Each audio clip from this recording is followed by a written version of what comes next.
Just have the ball in the centre circle at the moment. Hwang In-jo preparing to kick us off, and he does so. South Korea playing from left to right as we watch here, as we say, in their all-red kit. Slight black trim on their shorts, black numbers on the back as well. They are attacking from left to right. They're in possession at the moment in the Uruguay half. Uruguay playing from right to left as we watch in the home kit we are very used to seeing, as Bentancur almost loses out the ball there, and it goes for a throw-in just on the near side. One thing you'll see with South Korea is they will work hard. Even Uruguay will try and get the ball down and play to the likes of Bentancur, Valverde to try and dictate play, but South Korea will press in their numbers. You saw it yesterday with Japan, the way they pressed Germany, and when the time is right, they'll get back into their shape. So I'm expecting goals, man. Don't worry about it. We'll get goals. We ain't going to get a boring 0-0 here. Well, Oliveira took the throw-in for Uruguay just on this near outside touchline, a couple of yards inside Uruguay's own half, but they have lost out on the ball, and South Korea looking pretty bright in the early stages here. Yeah, they are. It's a good ball over the top, and Gimenez has to come across and obviously defend that, to be fair, and they've got a corner. So yeah, and this is where they could be a threat. I feel when you're the lower ranked teams and you get these opportunities, you have to deliver and put good balls into the box. You know, test the Uruguay defence. So the first corner of this game is going to be a South Korean one. They're going to take it from the right as they attack from left to right, as we're watching here. No guesses who is standing over the ball, who has the ball in his hands at the moment. Son Heung-min, very distinctive in this game. He's obviously wearing that protective black eye mask, although Lee Jae-sung also standing over this ball in the corner flag. It is Son Heung-min, though, who has his right arm raised. He does take the corner into the box. Header goes over the bar in the end and caught by the keeper. Yeah, Rocket, the keeper, does ever so well there. It was a good ball from Son, and it was a good run to that near post, but it's well defended from Uruguay. And long ball over the top from Roca there, targeting those Uruguay forwards, as Darwin Núñez there gives away perhaps a foul, a free kick, and we're going to see already the physical side of Uruguay's game already in the early stages here, Clinton. Yeah, definitely. Uruguay are always physical. They have physical players. Núñez, Suarez will put themselves about, but that's what you expect. They're at a World Cup. Their manager will expect Diego Alonso to them to press from the front and be physical and not make it easy for South Korea.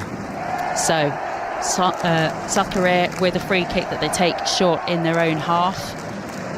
They are a side that like to play out from the back, South Korea. Paulo Bento been in charge since just after the last World Cup in 2018, where South Korea, despite those heroics that Clinton mentioned before kick-off, beating Germany 2-0 in their final group game, failing to progress beyond the group. And Paulo Bento with an awful lot of time with this group of players now, trying to really get them to be a side that play pretty expansive football, and that physical mismatch between them and Uruguay is one we're really looking forward to seeing how that plays out today. South Korea with possession in Uruguay's half. They send it out to the left. Long ball forward. Cut out though by Uruguay, but Son Heung-min regains possession, and South Korea looking very comfortable and plenty of time in the ball in the early stages, Clinton. Yeah, I thought Uruguay would dominate, but South Korea technically are really good on the ball.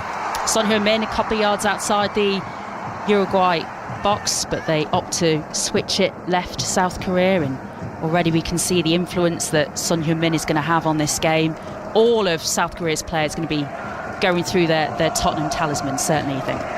Yeah, I think most of the good things will go through Son. He's the main man. They're always looking for him, but they do have other technicians in there who can get on the ball and play the good passes and incisive passes, but I think for goal scoring it will be down to all Son. And another set-piece opportunity this for South Korea. Vecino just fouling midway through the Uruguay half. But as they do quite often, South Korea, opting to switch the free kick, going backwards rather than forwards. But a lovely ball from Son Heung-min trying to feed in South Korea just on the left-hand side of the pitch, a couple of yards outside the box. But that goes backwards. So 0-0 in the early stages here on BBC Radio 5 Live and BBC Sounds. 0-0 between Uruguay and South Korea, the opening match of Group H at this 2022 FIFA World Cup, the last group to get underway in this Winter World Cup. Uruguay with a throw-in on the far side, midway through their half. A reminder, they're shooting from right to left as we watch them in the first half. Just over 4 minutes gone in this game, as South Korea regain possession and send it all the way back to their keeper. And already, Clinton, just 4 minutes in, we are seeing that Son Heung-min is going to be the real focus for the South Korea team. Really important then that, well, Paolo Bento taking a gamble that he is fit. Yeah, I think even if he's half fit, Son has to play. Lee Jung-sung is another one who's playing in midfield. He can create stuff as well, but yeah, Son has to play. As I said, and we keep talking about him, but we talk about him because he's a special player, scoring goals in the Premier League for years for Tottenham, and he's a big player for his country, and they'll need him if they're going to get anything today. And there was a lovely crossfield ball there, or it was an attempted a lovely crossfield ball there from South Korea to try and pick out their forward line. Darwin Núñez, though, winning a free kick for Uruguay as he was hustled there by Na, who was trying to get on the end of that long ball crossfield, and a free kick for Uruguay just inside their own half. And we talked about the physical mismatch in these two teams, Clinton. You know, you look at this Uruguay side belting their hearts out during the national anthem. Somebody put on Twitter about the vibe they give out, hard as nails, the school bullies in the playground. You definitely want them as your big brother. They'd make sure nobody took your lunch money. Yeah, definitely. They're a physical team, but they can also play football as well. They've got a good balance. So they do well, and they usually do well in tournaments. But with this team now, I think they can go further because I think it's a good squad mixed with youth and experience. It is. South Korea, that was Kim Moon-hwan trying to go forward just from the right flanks. South Korea, though, losing possession, and Uruguay will attempt to build now from their half.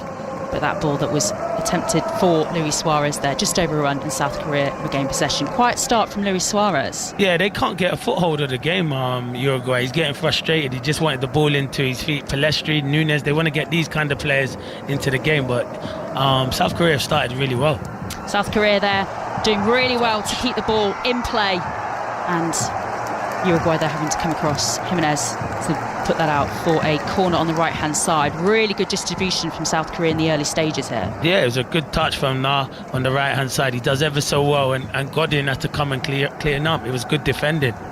So there will be another free kick, or corner rather, for South Korea just from the right. So another good set piece opportunity. 0-0 still though in the early stages here. Nearly 7 minutes played at the Education City Stadium, and that man, their captain, Son Heung-min, going to take this corner again. South Korea's second in the early stages. The referee though just having a bit of a word there. Godan, unsurprisingly, showing the physical side of the game against some of these South Korea players. Good matchup between him and Kim Mi-jae. As Clinton said, a brilliant start at Napoli since he joined in the European summer. He's really become a fan favourite in Serie A. He is enjoying that physical battle with Godin, certainly in the early stages here. Still 0-0 as Son puts in the corner. It's missed, comes out though to the edge of the box. South Korea give chase, and that comes off a Uruguay player there. Yeah, it's good defending there from Darwin Núñez. He has to go back and help out his defence because they've been under pressure. Some will probably be disappointed. You have to miss the first man with your corners, and because I feel it's a good opportunity to put the ball into the area where your defenders and midfielders can go and attack. And South Korea, they hear the fans over on the far side. Certainly plenty of South Korea fans that we can see here on our monitor. Plenty of support in the Education City Stadium for South Korea as they take that throw in and try to build again now. Midway through Uruguay's half, opt to send it out now to the right. Crosses come into the box. Header went up. Uruguay clear though. And Luis Suarez picks up the ball, and a good 1-2 to set Darwin Núñez on his way. He's now midway through South Korea's half. Slightly overhits that though, and good clearance work there from South Korea. Good concentrated defending from South Korea in early stages. Yeah, Kim Moon-hwan does ever so well. Núñez wants to knock it past him and wants to go for a race with him, but it's really good defending, and that's the first time probably Uruguay have been in South Korea's half. Oliveira then with this throw-in for Uruguay. They're probably about 10 yards or so out, just on this near side touchline, so in a really good position here to get this throw-in, and then the subsequent cross perhaps into South Korea's box. He feeds it into the feet of Suarez there, who the touch really was a little bit heavy, and Uruguay missed out. And now it's South Korea again going on the counter down the right hand side. Hwang trying to get on the end of that. Good defensive clearance work though from the Uruguay captain Godan. Yeah, Huang Ujo tries to get him behind. It's a good ball. It's clipped down, but Godin reads it. It might not be the quickest, but one thing with Godin, he's been there, seen it, done it, and he's got good experience. He already reads that the ball's going in there, and it goes out for a throw-on. And Son's got problems with his captain's armband. His arms are not big enough, and the armband's too big for him. It was slipping down a couple of times. He needs to do more. He needs to do more gym work. I've been seeing a few things on social. He needs some arm days. Yeah, Micah Richards. He needs to go to the gym with Micah because he loves it. He loves a good arm day. Yeah. South Korea taking this throw in and have given away, I think that was a foul, and that will be Uruguay with possession. But just going back to that good clearance work there from Godin, we talked a lot in the build-up about the lack of game time that he's had, 2 months out in the build-up to this World Cup with tendinitis. Again, it's a big call to start him when you've got a South Korea team who are going to be full of energy and running and pressing all the time, but early signs show that it was the right decision. Yeah, I think it's his experience, because you look at the bench, Sebastian Cortez, who used to be at Liverpool, who's playing at Sporting, could have started the game, but I think they see Godin as he's the captain. He's one of their best players that have played for them many years, and I think his experience helps in, especially in the first game in the World Cup. So I think if he said to the manager he's fit, then the manager's going to put him in the starting 11. Vecino of Lazio's just put the ball out for a throw-in on this near side for South Korea midway through their own half, and they take it up to the halfway line. Goes out again for another throw-in. 0-0, 10.5 minutes played here on BBC Radio 5 Live and BBC Sounds. This opening game of Group H, this final group yet to get underway at the 2022 FIFA World Cup, and the other two sides in this group play next, Portugal and Ghana. So if the side can get anything out of this game, an early advantage, that would be good, because it is quite an open group, this one, and certainly you want to start things off well.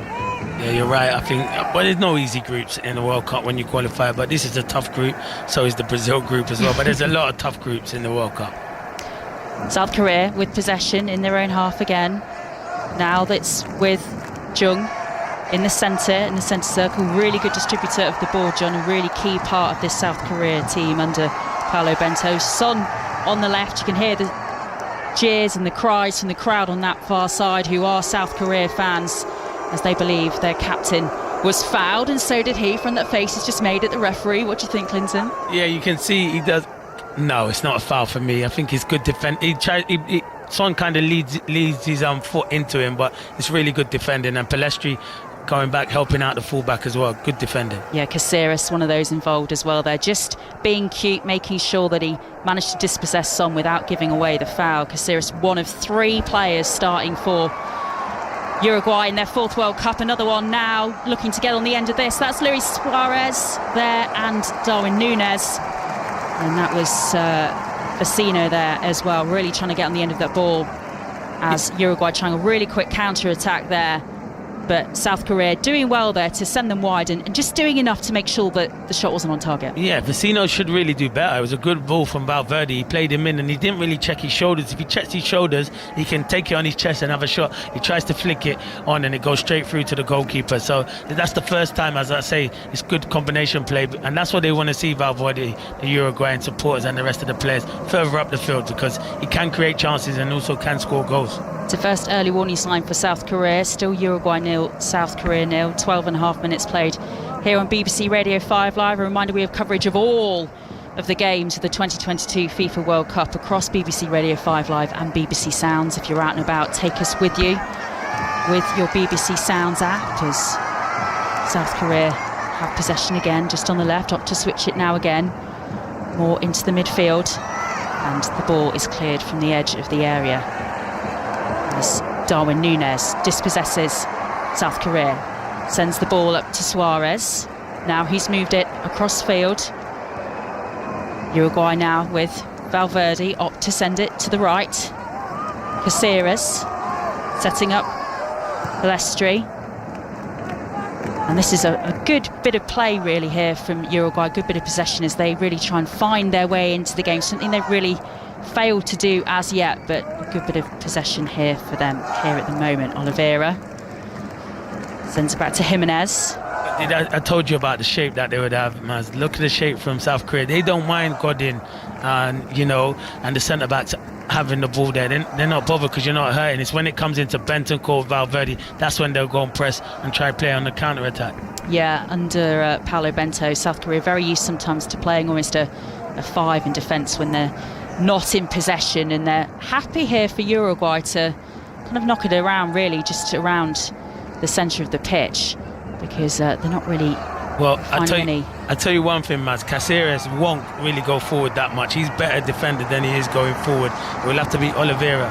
And that's unlike Jung, the South Korea midfielder, giving the ball away now here, and Palestri with it just midway through the South Korea half. But some really good work there from the holding midfielder to win possession again. His mistake, he followed Palestri all the way and regaining possession for South Korea. That just sums up the hard work that this team always put into every aspect of their game. Yeah, it's a given with this South Korea team. They have to work hard. If you lose the ball, can the next person go and win the ball back? And that's what they've done. Palestri will be disappointed. He doesn't check his shoulders, and they win the ball back comfortably. And now South Korea start to build an attack again. And it's Jung again. He is the distributor really across the centre of that South Korea team. He's been a mainstay really under Paulo Bento since the Portuguese took over as head coach over 4 years ago now. He's been selected basically pretty much every squad that Bento has had, and certainly when he's been available, if he's not been injured or he's not been unavailable for some reason, he's always been that consistent mainstay in the centre of the park for South Korea, and looking really bright in the early stages as the long crossfield ball there out to the left for South Korea. Soo-jun tries to get the cross into the box, just going over top of the crossbar though. Yeah, it's a good ball. You're right from Jun Wong-young. It was a hell of a ball from midfield. He sprays it diagonal and he just can't keep in. He tries to get his cross in, but the ball already goes out. But they look a threat, South Korea. I actually came into the game today thinking Uruguay will dominate, and not that it will be comfortable, because there's no easy games in the World Cup apart from Spain. But Spain can do that to a lot of teams against Costa Rica, but there's no easy games, so I thought it would be more Uruguay dominating, but South Korea have dominated the first half so far.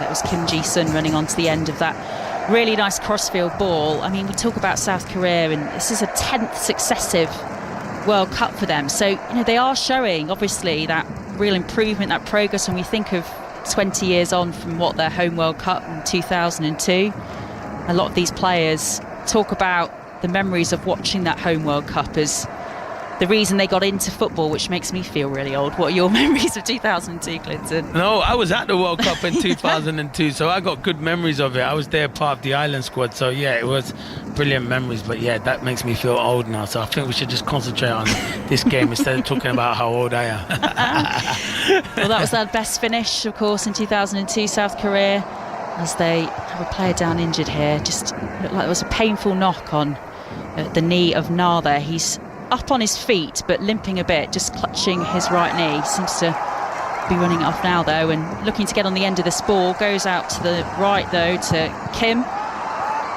Cross is blocked by Darwin Núñez, and then a mix-up in the South Korea attack means that it goes out for a goal kick. Impressive though to see Darwin Núñez at the back there though as well, doing his bit defending for the team. Yeah, you ask any strike, he probably don't want to be doing that, but he is doing that because they're playing like a front three with Palestri on the right, Suarez in the middle, Núñez on the left. He's done it a few times at Liverpool, but I think his best position is playing through the middle, so I thought maybe they might go a 4-4-2, but they've actually started in a 4-3-3 Uruguay. Yeah, the reminder, Darwin Núñez is sort of playing out of his favourite position really, because Suarez is the main man up front and the current Liverpool man in a supportive role really of the former Liverpool man, with Palestri up there as well in that front three. So really interesting that Uruguay have gone for the 4-3-3 rather. They had a lot of success in their qualifiers in a 4-2-2 as the shot comes in there from Valverde. He's claiming for a corner. It certainly went over the crossbar. And interesting to see if the final touch came off a South Korea player, but a good, quick bit of counter-attacking there from Uruguay, Clinton. Yeah, it's a fantastic ball. It's a great run from Valverde from midfield. His first touch is brilliant. He takes it with his right and tries to get it away, but it's at a height where it's difficult to control it and take it down. But brilliant touch from Valverde, and it just goes over the bar, but that's better from Uruguay. That's probably Uruguay's best chance Still no goals, 18.5 minutes played at the Education City Stadium. It was a goal kick, so South Korea take it short and are going to build again, as they so often do from the back, trying to make some inroads down the left and up to send it back to Jung, their midfielder linchpin, and losing out to Godan, who now picks up possession for Uruguay in the South Korea half. Tries the looping ball forward to Suarez. It goes out for a throw-in on the far side. 0-0 nearly 20 minutes gone here on BBC Radio 5 Live in this final first group game of this 2022 World Cup. Uruguay against South Korea. It is going to be a throw-in for Uruguay in the far side. Caceres, so experienced, one of these real experienced players in this side, taking the long throw-in. A good throw-in as well. That's going through straight to Uruguay in the box, and South Korea forced to try a bit of an interesting clearance, and it goes out again for a Uruguay throw-in, just level with the 18-yard box on this near side. Yeah, Caceres throws it into Vicino in the box, and he tries to hook it back, but there's not enough bodies in the box, and South Korea deal with it. But the game's starting to open up now, because Uruguay are getting into the game. They were dominating South Korea, and I think that's better for South Korea if Uruguay do come out and start playing, because they'll be good on the counter-attack.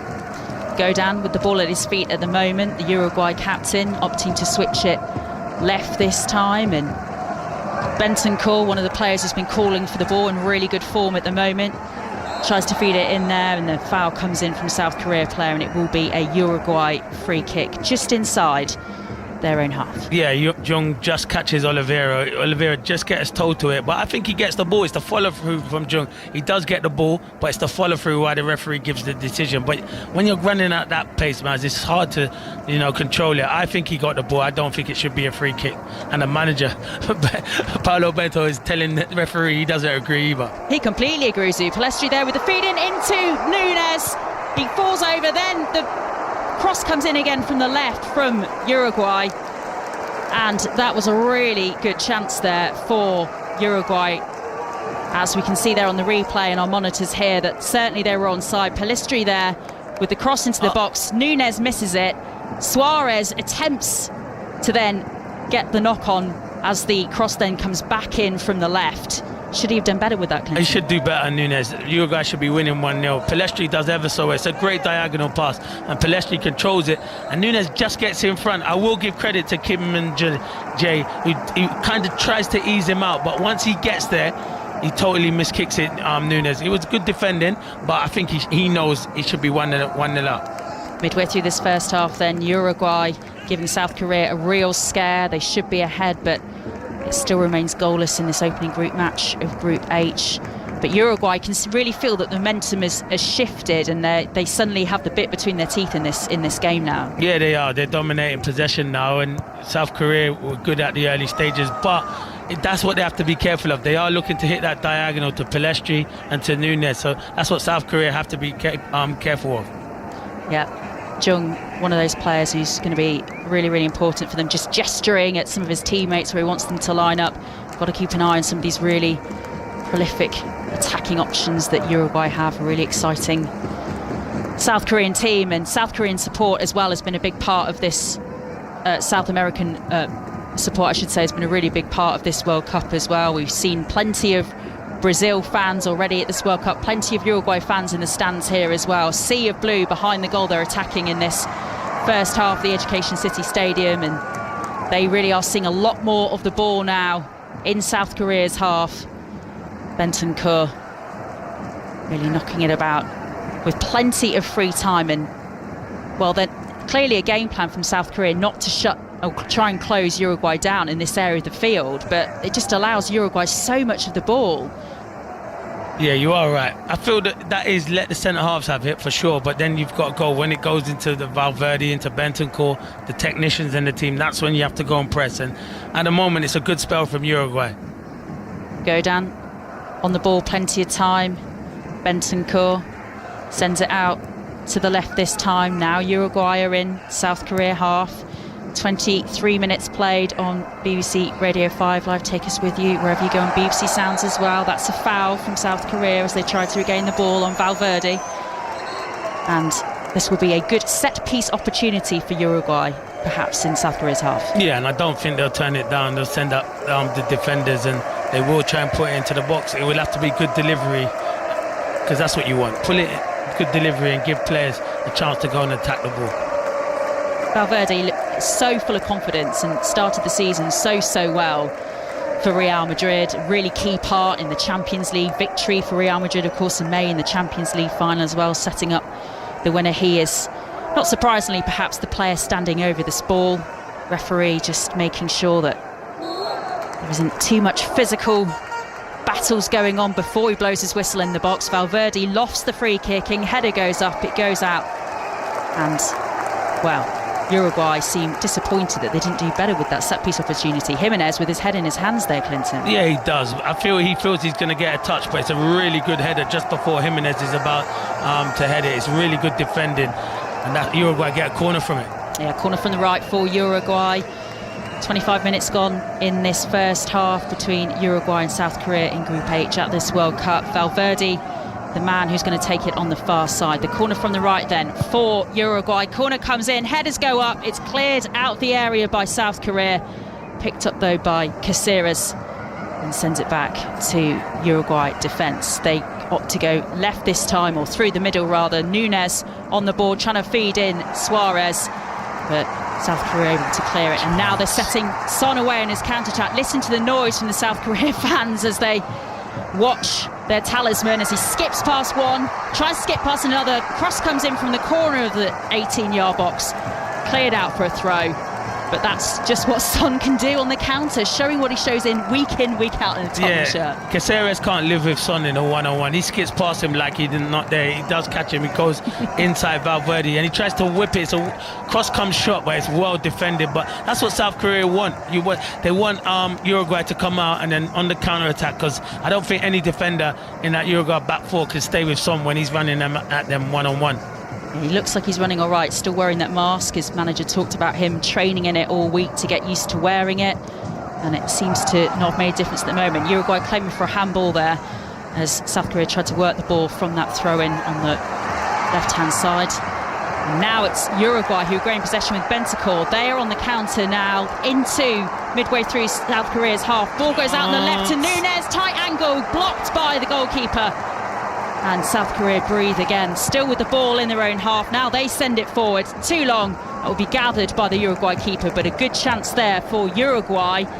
Should Darwin Núñez have done a lot better though? He shouldn't do better. Do you know he should do better, Maz? Oliveira. The pass is terrible. All he has to do is just cushion it into Núñez's pass, and he can bend that into the far corner. Oliveira gets excited, where he's a fullback, getting into a position which he's unknown for, and overhits the pass. If he just plays that to Núñez can come onto that and bend it into the far corner. So it's poor play, but that is the first time South Korea have been open where they've took too many players forward, and Uruguay played on the counter-attack there. Yeah, too over-eager, South Korea there. A little bit overexcited, leaving themselves exposed at the back, but still without a goal in this opening Group H matches.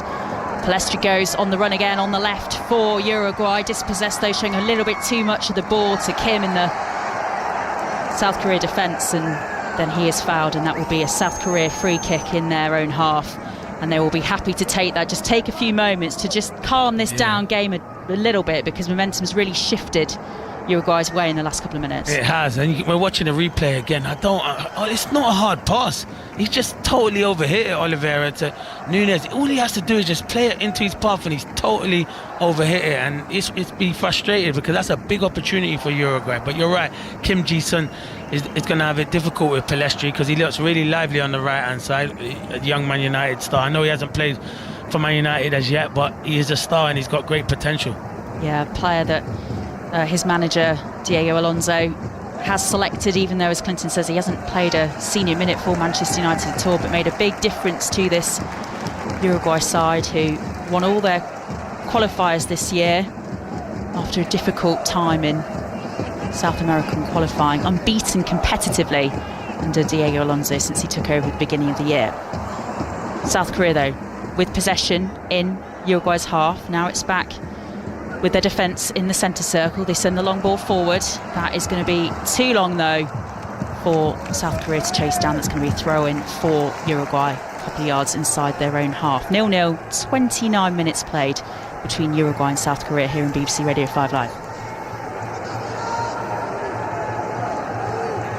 Paulo Bento, the South Korea coach, just looking a little bit concerned on the touchline, because in the last couple of minutes this game has perhaps gone back a little bit in momentum of Uruguay. Oliveira taking the throw in. Good bit of work over there from South Korea to regain possession in Uruguay's half, and they have it out here on a tight angle on the right.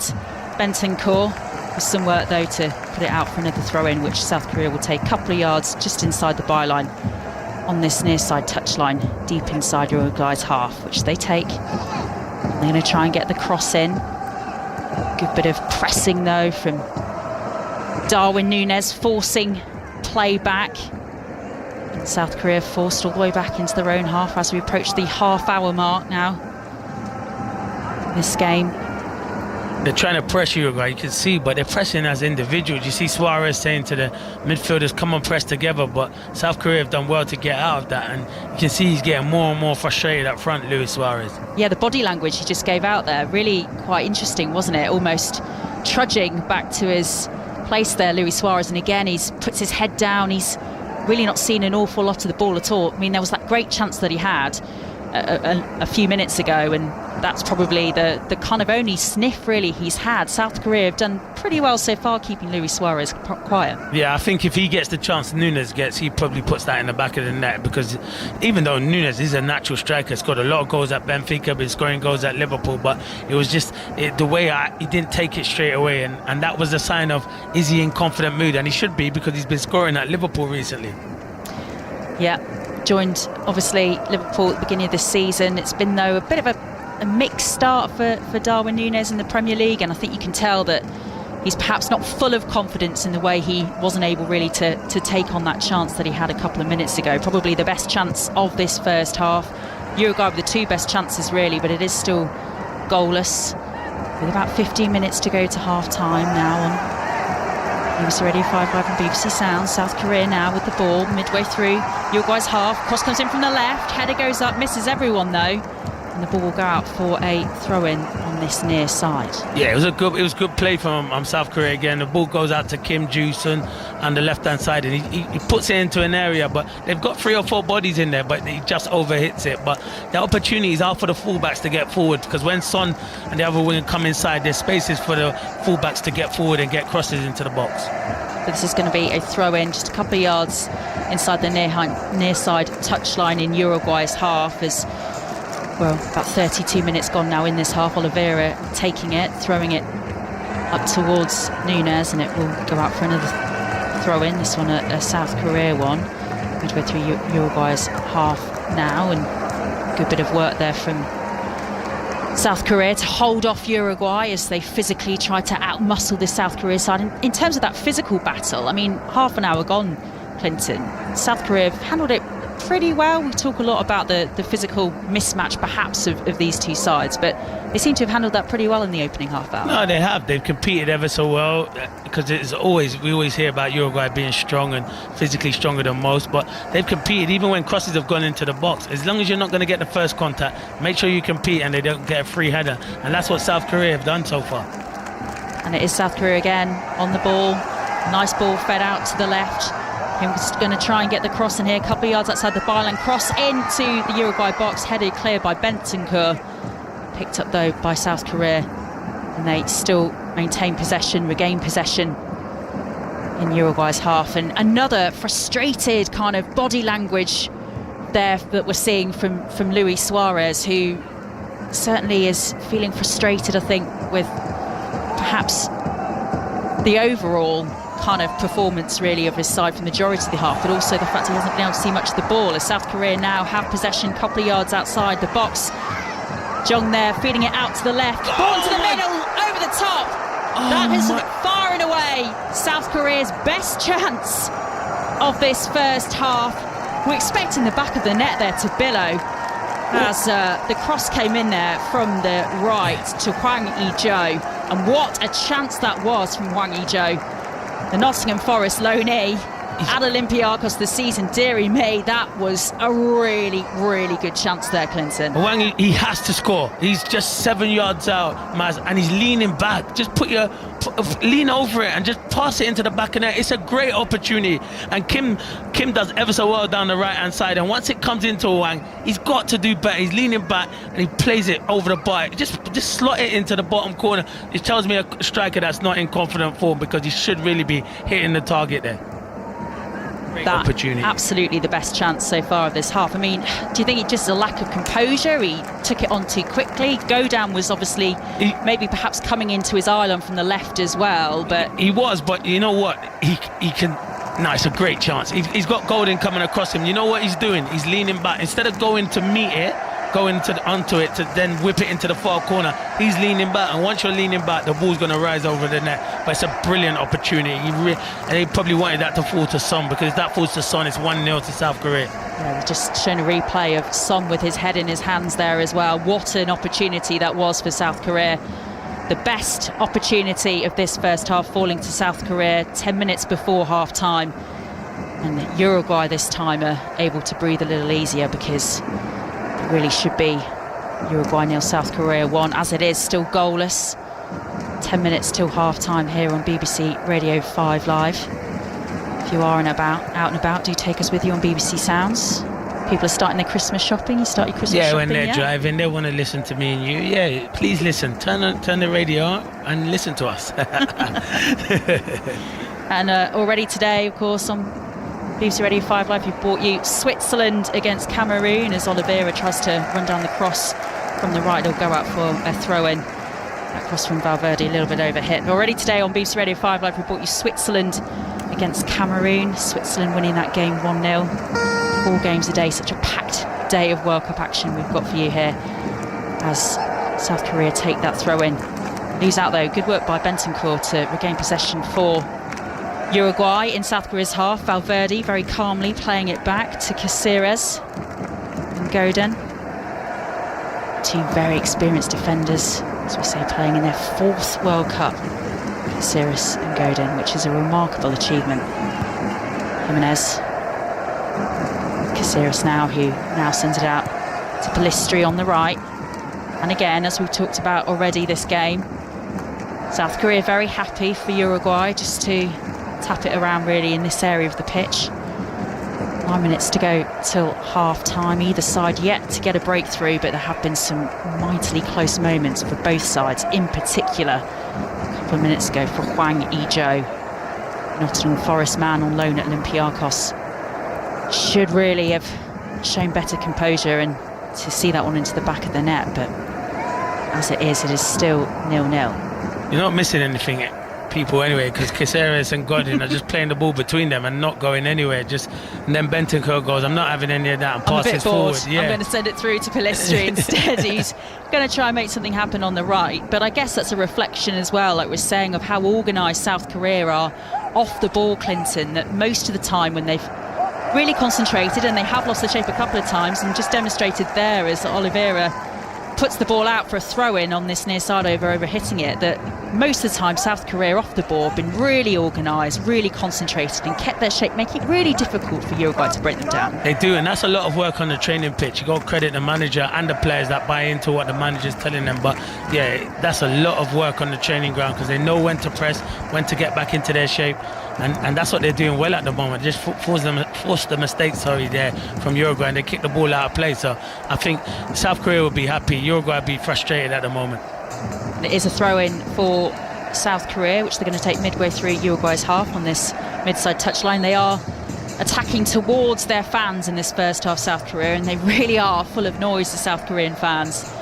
Been chanting, banging their drums all this first half. Hopefully you can hear it behind us here on BBC Radio 5 Live. They send the ball back into their half. It's with Kim in the defence. Now it goes forward on the left. That's Son Heung-min with that distinctive facial mask that he's got on. Switches it out to the right. Now it's moves more centrally again. Couple of yards outside the box. The shot comes in from well out wide. That seemed quite an optimistic one to go for there, Clinton, but that was well out wide. That was 25 yards out. Tried to take the shot on there, Hwang, and well over in the end. Yeah, Wang and boom. I feel like he may be trying to whip that into the far corner, Maz, but it then becomes a shot and it just flies over the top because it's really ambitious to beat the goalkeeper from there. And a nice ball there from Uruguay, cutting through the South Korea defence, but again, just a little bit overhit, and Darwin Núñez not able to run onto the end of it. Now it's South Korea on the counter on the edge of the 18-yard box. Now they're in the box. Cross comes in from the left, couple of yards out, cleared somewhat by Uruguay. Valverde picking it up, mopping up, showing all the composure that he's shown in a Real Madrid shirt this season and getting Uruguay out of trouble there. Darwin Núñez with the coming together with South Korean player goes down, and South Korea able to regain possession and build again from the right.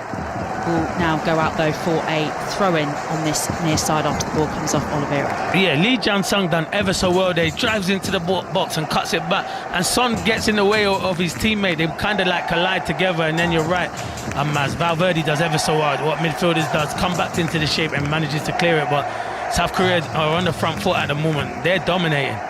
Yeah, momentum shifted once more with 5 minutes to go plus stoppage time till half time.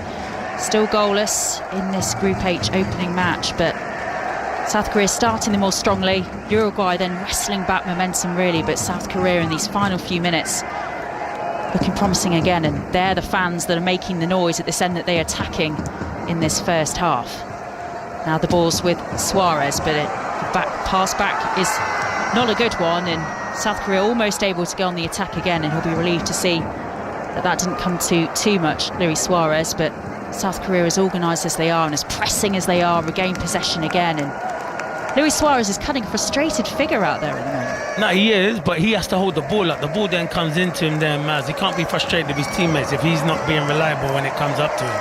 And the ball's fed in to South Korea in the box. Cross comes in from the right, blocked by Uruguay.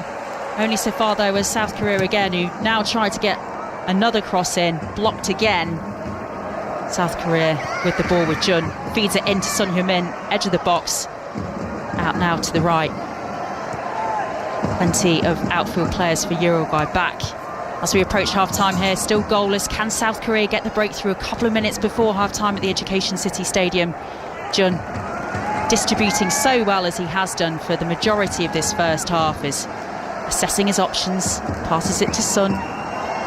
Son now sends it back, and South Korea with a good bit of possession in the Uruguay half in the final few minutes of this first half. About 3.5 minutes plus stoppage time to play. Paolo Bento on the edge of his technical area, watching as his team tried to find the breakthrough in the final couple of minutes of this first half. Go down there, shepherding along with Oliveira to get the ball to, well, relative safety, and then Rodrigo Bentancur with some good work to send Pellistri on his way out on the right.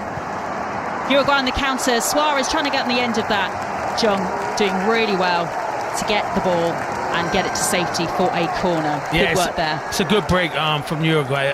It's a great ball from Valverde down the right to Pellistri, and he picks Suarez out. It's going to be an opportunity, but Jung, it's brilliant tracking back. He does ever so well, because Suarez definitely look like he's going to hit the target with that shot, but it was good play from Uruguay and really good defending from Jung.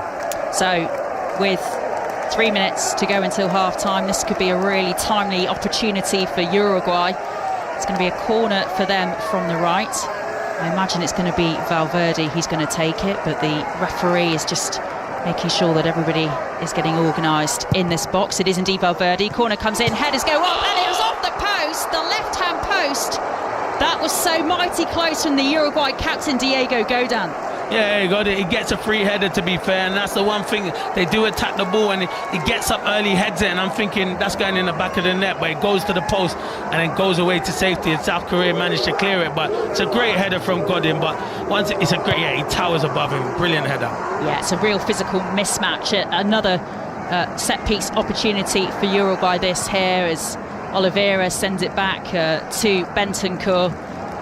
Uruguay still with possession in South Korea's half, but what a chance that was for their captain Godin to give Uruguay a half-time lead here. I mean, the two players marking him, Clinton, did go up, but like you say, the physical mismatch is such that he towered above them, even though all three of them were jumping up at the same time. Yeah, he wanted to win it. He went up, he wanted to win it more, and he did. He went and attacked it. The ball in is brilliant. Once you whip a ball in like that, it says go and head me, but you got to credit Golden. It's a fantastic header. And South Korea are really fortunate there. So, a couple of minutes to go. 1.5 minutes, 1 minute I've got till half-time with stoppage time as well here. Uruguay still goalless against South Korea in this opening group match of Group H as go down on the ball now. Closest opportunity that anyone's come to opening the scoring in this first half. Sends the ball forward to Oliveira on the left in South Korea's half. And wow, some good bit of work there from South Korea. A header along the ground there to regain possession, but Nunes showing all of his strength to regain possession, goes down under a foul, challenge, and it will be a free kick for Uruguay just inside the South Korea half. And Clinton's laughing because we're, as Mark Chapman mentioned before commentary, we are doing this game from our studios in Salford, and torrential rain is just hitting the windows of the studio that we are in here on the third floor of this building as Uruguay have possession with Palestri on the left. Now it's back with Bentancur. Now Valverde sends it out to Oliveira, cross from the left. Header goes in, wide. It's another good opportunity that there. Yeah, I think Jimenez got his head on it and he just couldn't direct it. But they're a threat. We did say that, Maz. There'll be a threat from crosses into the box, and that's what Uruguay are. So it's going to be difficult for South Korea. That's where you have to get touch tight and compete. No free headers like Godin had a couple of minutes ago. Just 1 minute of stoppage time at the end of this first half, which feels weird to say because we've been having 7 minutes, 9 minutes. Are they sure it's meant to be? Just the one. That's going to be a quiz question at the end of the tournament.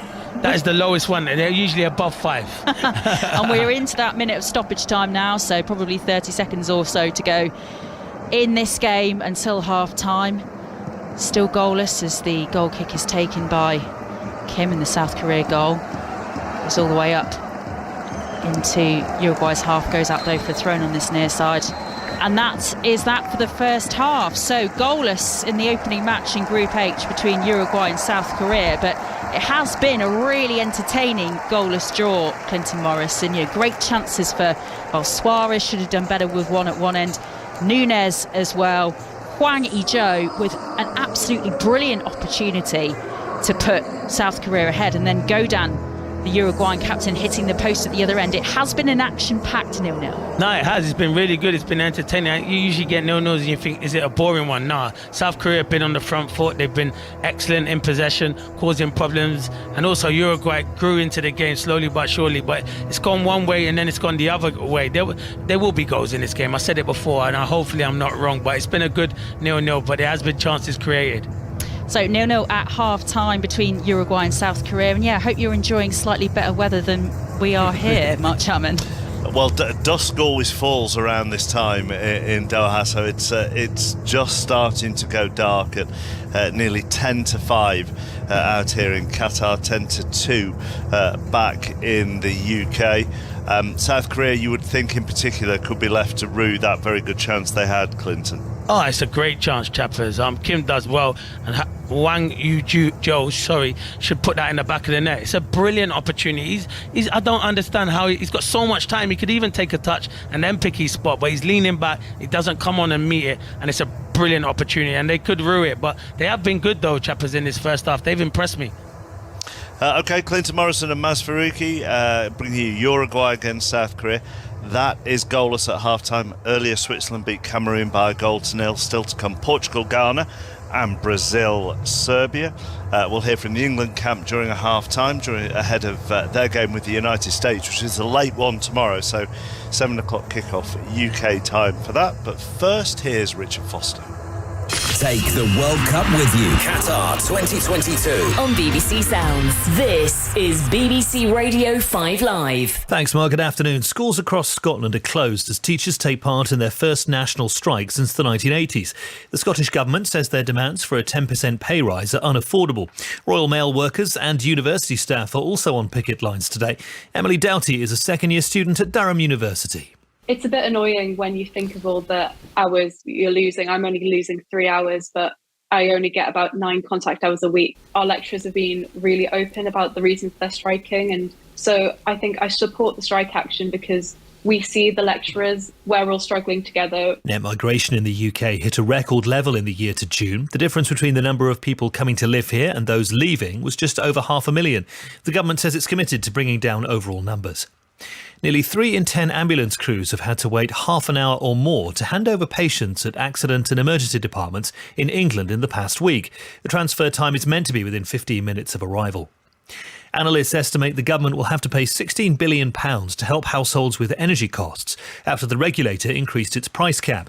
Ofgem says bills will rise to more than £4,200 a year unless there's government support from January. David Alexander from York has had his gas supply disconnected to cut costs. I checked online with my bills and I was in debt by over £1,100. I've lived in this house over 45 years and I have never been in debt with my gas and electric. Police are contacting 70,000 people to warn them they've been the victim of huge banking scams. They're thought to have lost millions of pounds in the con, which involves spoof calls from fraudsters. And the TV presenter Johnny Irwin has accused the producers of A Place in the Sun of dropping him after he told them he had terminal cancer. He says Freeform Productions paid him off and didn't renew his contract. The company and Channel 4, which shows the programme, said they wanted him to stay but couldn't get insurance. The World Cup on BBC Sounds. With coverage of every single game on 5 Live. Oh, what an amazing goal! Kylian Mbappe! Expert analysis and debate with some of the biggest names in football on the World Cup Daily podcast. What Gareth Southgate wants is that they can perform under the most intense pressure they will ever experience. And a bit of fun in Match of the Day Top 10 with Gary Lineker. Micah Richards is back along with Alan Shearer and myself for the biggest international football tournament on the planet. Take the World Cup with you. Listen on BBC Sounds. BBC 5 Live. The FIFA World Cup, Qatar 2022 with Mark Chapman. Goalless between Uruguay and South Korea at half-time. Earlier, Switzerland beat Cameroon 1-0. And the Swiss keeper, Jan Sommer, got player of the match, having made 5 saves in the game. Although to then rather diminish the award, he was asked afterwards who he'd like to share it with. Oh, with everybody. With the whole team, because we worked hard 1 year preparation for this tournament. Now I know 2 weeks in Doha, and it's always important to win the first game to take a positive feeling out of it. And good team performance. It was a hard, tough game, and really happy with our team performance. So even when the goalies do win it, Rob Green, they still don't get the full credit. Selfless. It's just a selfless bunch. And it's about time. If it's a 1-0 win, you can have the best game in your career, and the centre forward, where it goes in off his backside, he'll still get man of the match. So it's about time. Let's head to the England camp. They take on the USA tomorrow evening. Gareth Southgate earlier provided an update on some of his players' fitness ahead of that game to our reporter Kelly Summers. Well, Gareth, let's start with the news that everyone wants. Just how is Harry Kane? Yes, fine. He's worked slightly separately from the group today on the second day recovery, but all good for Friday night. What about Harry Maguire? He came off early in the game against Iran. Kyle Walker and James Maddison weren't available on Monday. How are they doing? Yeah, so Harry, much better. He was feeling a bit ill, and that was affecting his vision a little bit. The good thing was, obviously you worry about a concussion in that instance, and he hadn't remembered anything, which might not be a good sign, by the way. But we were going back through all the footage. There's nothing, and FIFA were doing the same, because obviously there's a lot of focus on that area. So he's in good form. Kyle Walker has continued to step up his training with the group. James hasn't got back with the group yet, so we're hoping that in the next couple of days that might change. But he's definitely a doubt for the game with the States. Did you think Harry Maguire will be okay for Friday? Yes, absolutely, yeah. And Kyle Walker? Yes, Kyle will be available for selection, yeah. But potentially not James Maddison at this stage? I would say not, no. Okay. Let's look back on the Iran game then. You came out post-match and said to me you were being a bit of a grumpy so-and-so. Have you had a chance to look back, and are you feeling any more positive about it now? Yeah, of course. I have to remind myself that we've got opening game of a World Cup, potentially a tricky obstacle to overcome, and we've managed to score 6 goals. So I think immediately after the game, because the game had petered out and the end was disappointing from our perspective, because we want to be good at both ends of the pitch, I just wanted to make sure that the team remembered that that won't be enough, and we've got to make sure that we're back to the psychological place we were at the start of the previous game going into this next game, because the States will be all guns blazing. They press really well, and we'll have to be right on our game from the start of it. England and yourself have received a lot of credit for the attacking way that you played and some of the performances going forward. Did you see enough in that game to suggest that England can play like that going forward as a team? Yeah, I mean, look, I think we often have. I think people have a certain lens at certain times, and of course our last few games prior to the World Cup were a little bit complicated for us. But I think if you spoke with the players, they would be very clear on how they're asked to play and the freedom they're given to play ever since we took over here. So, yeah, I know that narrative's there, but all we can do is play the football we want to play, be the team we want to be, and do our talking on the pitch, really. Have you felt a mood shift or a mood change around the group and potentially the noise around it as well since the result on Monday? I haven't, because we were really looking forward to Monday, and I'm kind of shut off in my own bubble in our hotel and oblivious to everything else that's going on, really. So I haven't noticed any change. The players might, because they're obviously reading more, listening to more, talking to more people.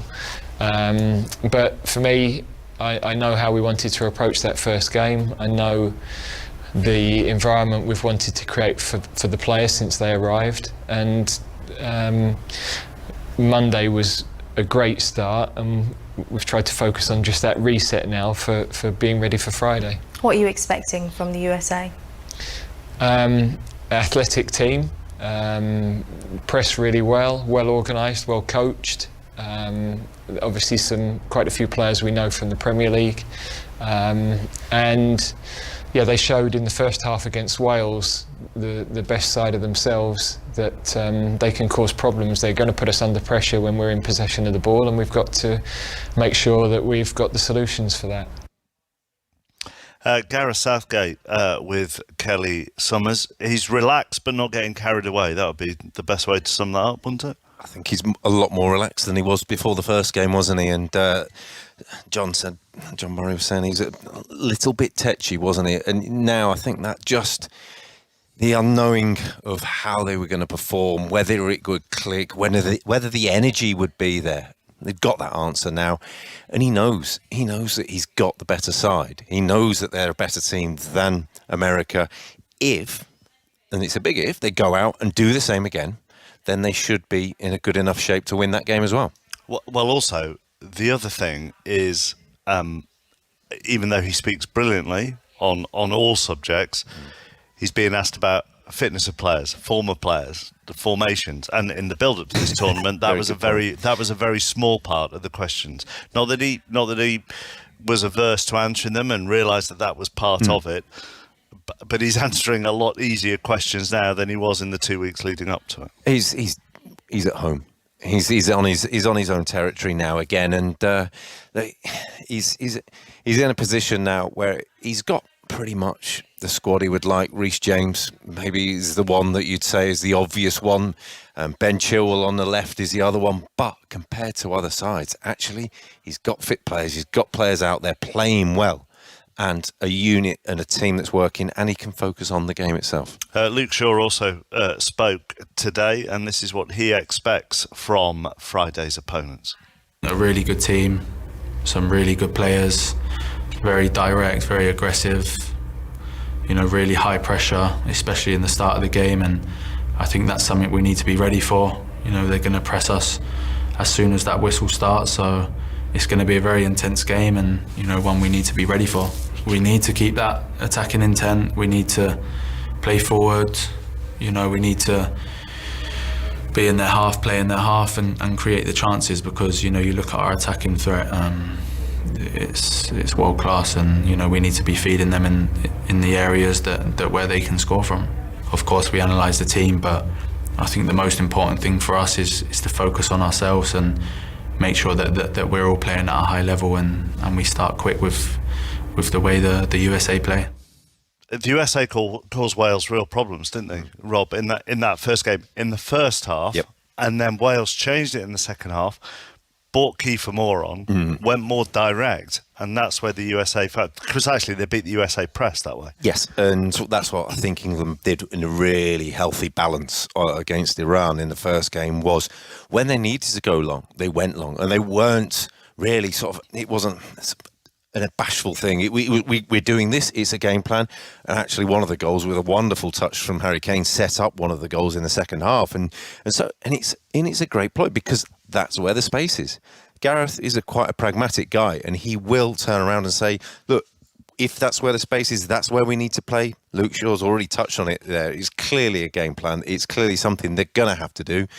Fight it. It's an old school tactic. Lock it long early doors, first 15, win the battle, go and play your football.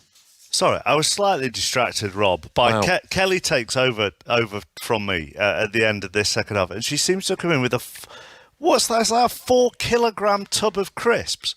Look, this a 400-gram tub of crisps she's brought into the studio. You've clearly not done a shop in the local supermarket, because they are front and centre as you walk in. I haven't been there yet, no. Well, I'm not saying anything about your cooking abilities, but we've seen your coffee making abilities today. I had a slight issue with the coffee machine. It's a simple filter coffee machine here. Simple was the word. Simple was the word, which I, in the end, needed a qualified BBC engineer to help me work, which was slightly embarrassing.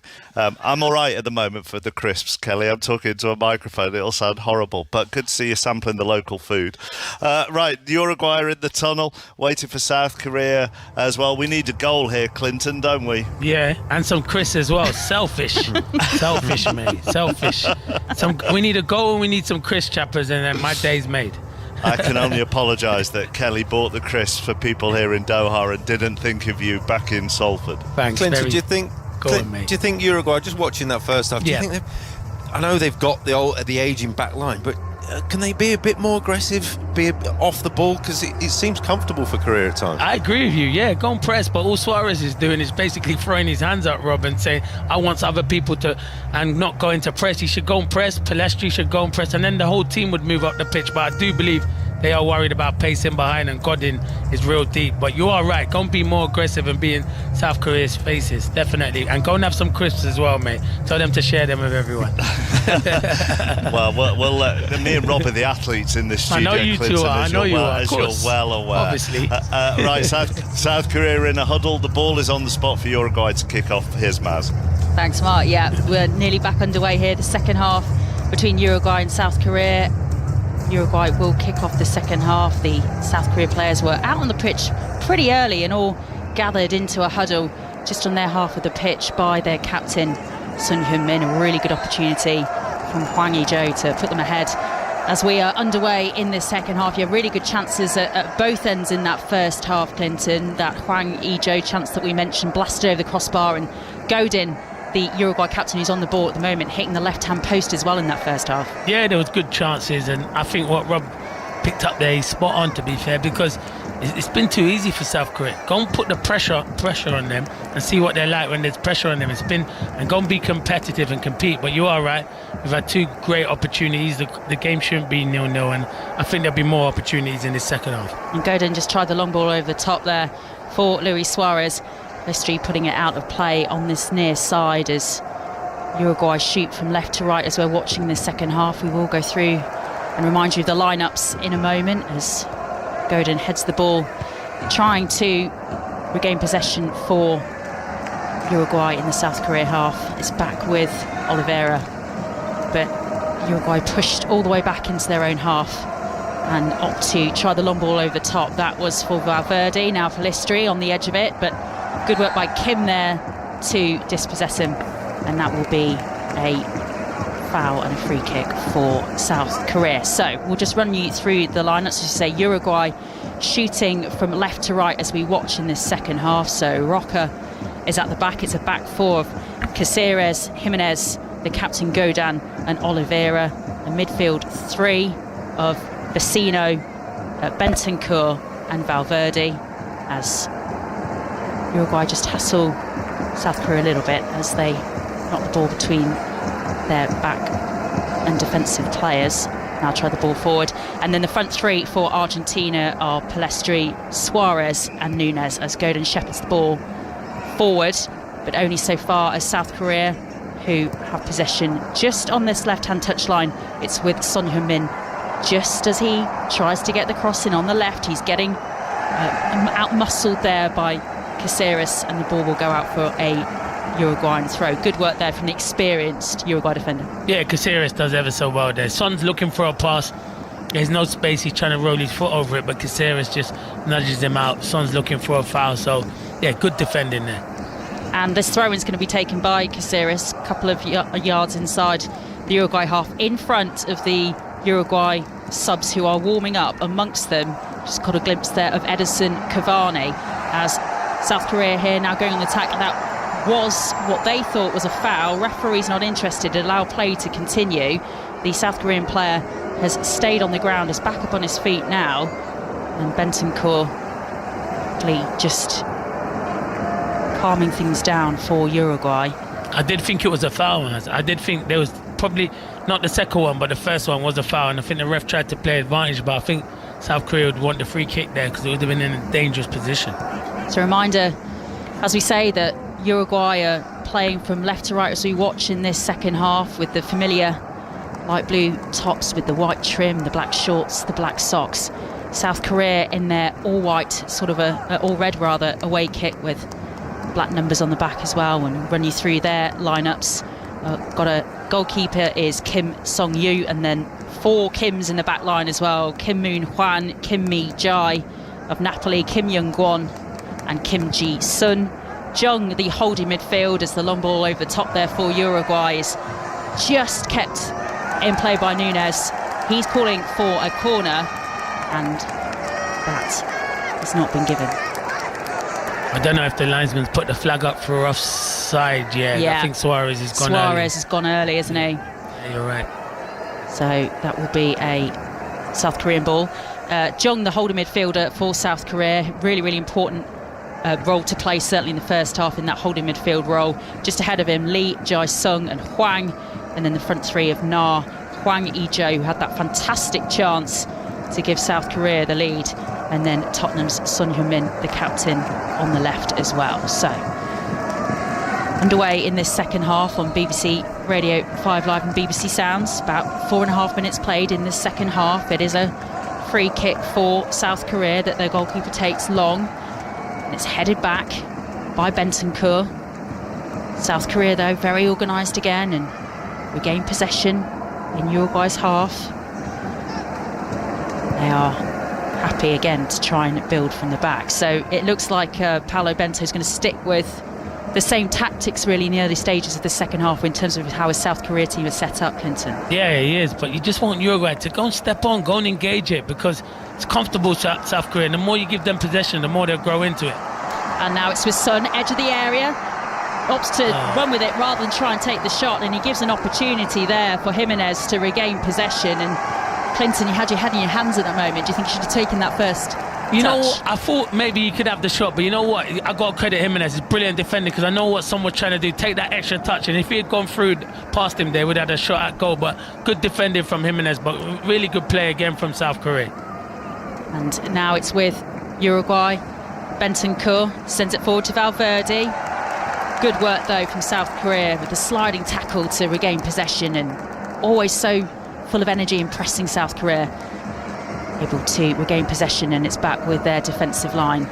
And Suarez, again, with that body language off the ball at the moment, needs to really kind of work himself into this game a little bit more. He's got so much experience, Luis Suarez. We talk about it. His infamous, really, we can say, checkered history in World Cups in a Uruguay shirt. But this is a fourth World Cup for the former Liverpool man, and he perhaps needs to work himself into this game a little bit more as South Korea attempt to get the cross in from the right, and that will be a corner for South Korea, their first of this second half. Clinton. Yeah, I think he can get involved, but the problem with Suarez is now he's obviously at an age and getting older, don't really want to run him behind as much as he used to do. I think he needs to play with someone. I think he'd rather have someone up there with him, but he's isolated at the moment, and that's why he's getting frustrated. Yeah, the link-up play with Nunes isn't quite working at the moment. This is going to be a free corner rather for South Korea, which they're going to take from the right as they attack from right to left in the second half. Their captain, Son Heung-min, is the man over the ball, is going to take it. Referee blows his whistle. Uruguay defence just getting themselves settled in the area. Son with his left arm in the air. That black mask on. Corner comes in, header goes up. Cleared by the keeper. Right-armed punch there, really. Didn't look entirely comfortable with that one as he got it off his line, and South Korea still with possession and now lose out. Good work by Bentancur to really calm things down. Lovely work by Bentancur. Twist a 360-degree turn there to get it past a South Korea player, and now the referee has paused the game for infringement. And they're also going to check Maz because he thinks he's fouled. Look, Kim Ji-sun by Bentancur, he thinks there's an arm, so he wants the referee to go and look at VAR. But for me, I don't think there's a lot in that, to be fair. I'd be surprised if VAR give a penalty for that. It looks like, he's in a physical battle for the ball. The goalkeeper's in a physical battle for the ball, as is Bentancur. All of them are involved, and it seems that nobody really seems to come off the worse for it. Everybody's just doing their best to try and get the ball, basically. And I'm right, because VAR have checked it and they said no penalty. If I got that wrong, I wouldn't have been happy with that. But it wasn't enough. There's hardly any contact there. I think Kim Ji-sun was looking for it. Bentancur just leaned on him. Right decision from VAR. Word on Bentancur's 360-degree turn there as well. I mean, highlight of the game, wasn't it, Maz? Everyone has seen that move that Anthony did in a Manchester United shirt, but this one, he's surrounded by different people there. No time at all, and made it look super easy. Excellent work from the Tottenham man, Bentancur there. Yeah, great bit of skill, you're right. And he's been really impressive for Uruguay in this game. As it is, though, it does remain goalless.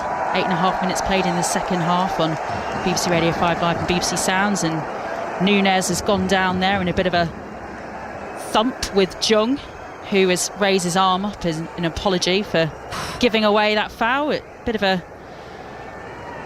painful one, that looks like, for Darwin Nunes there. I don't like players to get booked, but for me, man, watching the competition so far, players have been booked for less than that, and for me it was a yellow card. He was well late. Nunes played him and he kind of just comes in on the side of him, so he should have got booked there. Well, it's going to be a free kick for Uruguay. Valverde's going to take it in an interesting area, a couple of yards inside the South Korea half. The floating free kick goes in, still not cleared.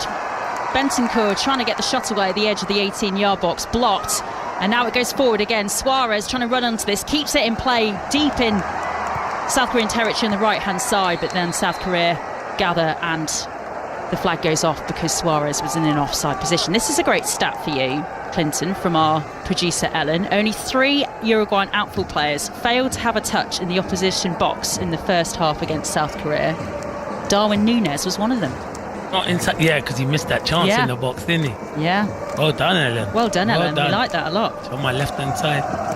But as you say, there was that chance for him that he perhaps should have run onto, although maybe it was more Oliveira's fault than his, as the overhead kick comes in there from Suarez on the deep by the right-hand post, but South Korea able to clear it again, and Lestri tries to keep this ball in play. It will go out for a South Korea goal kick. 0-0, 55 minutes played. Yeah, as we say, when you think about that chance for Darwin Nunes was really try and run it onto ball from Oliveira, who kind of didn't get that right either, and things not always quite clicking for Uruguay. There's promise from both these sides, but they're not quite showing that final bit of quality that they need to make the difference, to get the edge. No, they're not. And Darwin Nunes, you can tell if he's not had that much touches, he's playing out too wide on the left-hand side. Go on, Maz. Oh, well, Son Heung-min's gone down in a thump here, and his boots come off. He's clutching his right ankle. I'm not sure who it was who that coming together was with, but it was enough to get his boot come off. It was Caceres. Oh, he treads on the back of his boot. It comes off, and Son is lying on the ground in real distress here, clutching his right ankle. So this is real concern here for South Korea's playmaker. Paolo Bento, South Korea head coach, on the sidelines, looking concerned, having a chat with his technical staff, and Son Heung-min looking in real pain here, Clinton. Yeah, he catches him just on the back of him. I don't know if it's obviously accidentally, only carers can tell you that, but really and truly, there is a trod down right on the back of the boot, on the back of the Achilles, and it even takes, where he treads it down, the boot comes off. So yeah, I don't, and for me, it's another yellow card, because you've caught him right on the back of his Achilles.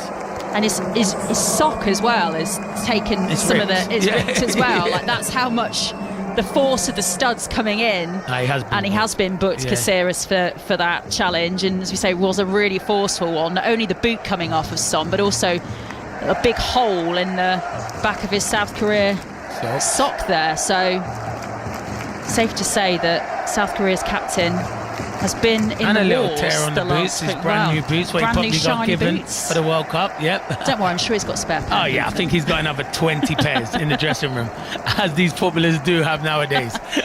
Back on his feet, Son Heung-min, good to see. South Korea take the free kick, try and spray it out wide to the right, but picked up again by Uruguay, and Uruguay trying to feed in Darwin Núñez on the halfway line. South Korea send it back. It will be a throw-in on the far side for Uruguay, level with their 18-yard box. 12 and a half minutes played in this second half here on BBC Radio 5 Live and BBC Sounds. This final first group match, I should say, in Group H between Uruguay and South Korea. Still goalless. Man just on the ball at the moment. He's just lost possession. Luis Suarez cutting a frustrated figure at the moment as he's trying to make something happen for Uruguay going forward. I don't know if they've tweaked it a bit, Maz, but you can look now. Look, Núñez looks like he's playing more through the middle with Luis Suarez, so maybe they might have changed it a bit and just put them two together. Yeah, interesting, because obviously, in the first half, Núñez was playing a little bit more in a position out wide, wasn't he? And that didn't seem to have the impact, clearly, that Diego Alonso would have wanted. So interesting, really, to think that, really, in terms of when you compare the experience of these two managers on this touchline today, Bento, as we say, been in charge of South Korea for over 4 years now. Diego Alonso only taking over from the really experienced Oscar Tabarez at the beginning of the year. Only 9 matches he's been in charge of this Uruguay side, and arguments really that he still doesn't really know his best formation, his best team, and you can kind of get a sense of that in this match. Yeah, you can. I know Cavani's not 100% fit, but would he have played up front with Suarez and Núñez a bit wider? So you can tell he's trying to, are they a 4-3-3 or are they a 4-4-2? And he's trying to pick out his best formation, but you can't do that in the World Cup. You have to stick on a formation and then have a plan A, a plan B, and even a plan C. But at the moment, they don't know their best formation, it looks like. But I think Núñez playing through the middle, he's more happier than playing out wide. And that lack of kind of really knowing what their best attack is at the moment, pretty much summed up in a move that Uruguay just tried there. Long ball over the top, trying to get Oliveira to run onto it, but the South Korean keeper very easily able to gather, and now South Korea are on their way. One of their players is down in a heap, but they continue to play because they do have possession. Cross on the right into the box, headed clear just by Caceres, and now Valverde picks up possession and sends it forward out of danger. It's with Núñez in the South Korea half, and it will go out for a throw-in on this near side. Of some good clearance work there by Kim. Yeah, very good. But we are right there. It definitely is. And there, as I just spoke about him, he's coming on. They were listening to you, Clinton. They were listening to you. And it might be probably a like for like with Suarez, because they are both aging. But one thing you know with Cavani, you give him half a chance, he'll find the back of the net, because he's a lethal finisher. And again, interesting to know what we'll get with Edison Cavani. A reminder, obviously, he's spent a lot of time at Valencia this season since he joined after his contract expired at Manchester United. He hasn't really played an awful lot. I think he's completed 90 minutes. So like a lot of the other players in this Uruguay side, but injury concerns, we've mentioned Godin, their captain as well, the lack of game times he's had. But even with that, Cavani is a player who you'd expect just to hit the ground running and find that touch, certainly. It looks like he's going to be the change that's going to happen now. Yeah, not having the minutes doesn't help, but he's got experience. He'll come on for half an hour now, and you give him a chance. It don't matter what he does outside the box, it matters what he does in the box. And one thing with Cavani, he wants to score goals. This is BBC Radio 5 Live and BBC Sounds, still goalless between South Korea Uruguay and South Korea, as South Korea go on the attack again in Uruguay's half, but they do like to play quite nice football, and sometimes that means there's a misplaced pass, as we just heard there. You might have heard the groans from the South Korea fans in the stands, and Uruguay regain possession and send it back to their keeper. Reminder, if you are out and about, you can listen to us on BBC Sounds as well as on BBC Radio 5 Live. If you've got to go out and about, 4 games a day, there's plenty for people to be getting on with, and you can rewind us as well so you don't miss a minute wherever you go if you download that BBC Sounds app. Cross from the right from South Korea into the Uruguay box is blocked. It will be a throw-in midway through Uruguay's half, and I guess we're just wondering now when Diego Alonso will opt to make this change and bring on really experienced striker Edison Cavani. South Korea, player goes down at the edge of the 18-yard box. Referee's not interested if that foul came in. He thinks it was just outside the box, but he allows play to continue. Now it's Son, tries the looping ball over the top to try and pick out South Korea in the box, but it's cleared again, and South Korea forced out wide, and Uruguay keeping their shape as well in defence at the moment, as Son again now with the ball in the box just mishits it, and Valverde gathers, and now Godin sends it forward, and that is with Nunes now on the left. South Korea player falls over, is out muscled by that. Darwin Nunes on the edge of the box, a couple of yards outside the byline, sends it cross, goalkeeper able to gather. Darwin Nunes perhaps there should have done a lot better with that opportunity, Clinton. Yeah, it's a good ball from Godin, and Kim Min-jae, he slips over, and Nunes is in there, and Suarez has made a great run. He's gone to go to he checked to the near post, pulled out to the far post. Nunes should really use his left foot and pick him out. He doesn't, takes an extra touch, and in the end it's good goalkeeping, but that's a great opportunity for Uruguay there. Yeah, Darwin Nunes really showing all the physical attributes of his game there to get past Kim, but really going for the wrong option there, trying to go to the near post rather than opt for Suarez, who we can see in the replays here was unmarked on the edge of the 6-yard box. Yeah, and he's frustrated, Suarez. He was really frustrated, threw his hands up in the air, and I told you it would probably be a like for like because the age that they're at, Suarez coming off and Cavani on. So that is the last piece of play really that Luis Suarez was involved in. He's looking a bit frustrated, the former Liverpool man, as he is substituted for Edison Cavani, another player coming on now here for Uruguay, as one of the South Korean defenders, Kim Min-jae, their really, really important defender, Napoli starter, is just down requiring some treatment. But Edison Cavani, another player coming on for this Uruguay side, playing in a 4th World Cup. I mean, what experience some of these players have got, Clinton. They've got some great experience, and it does help. It does help if you have very good youngsters as well, which they do have. But yeah, it's good experience to have Cavani. And as I said, the one thing he's probably different to Suarez, he gets in there all the time. He don't care about doing his work outside the box. He just wants to score goals, and if Uruguay can supply him, he is clinical.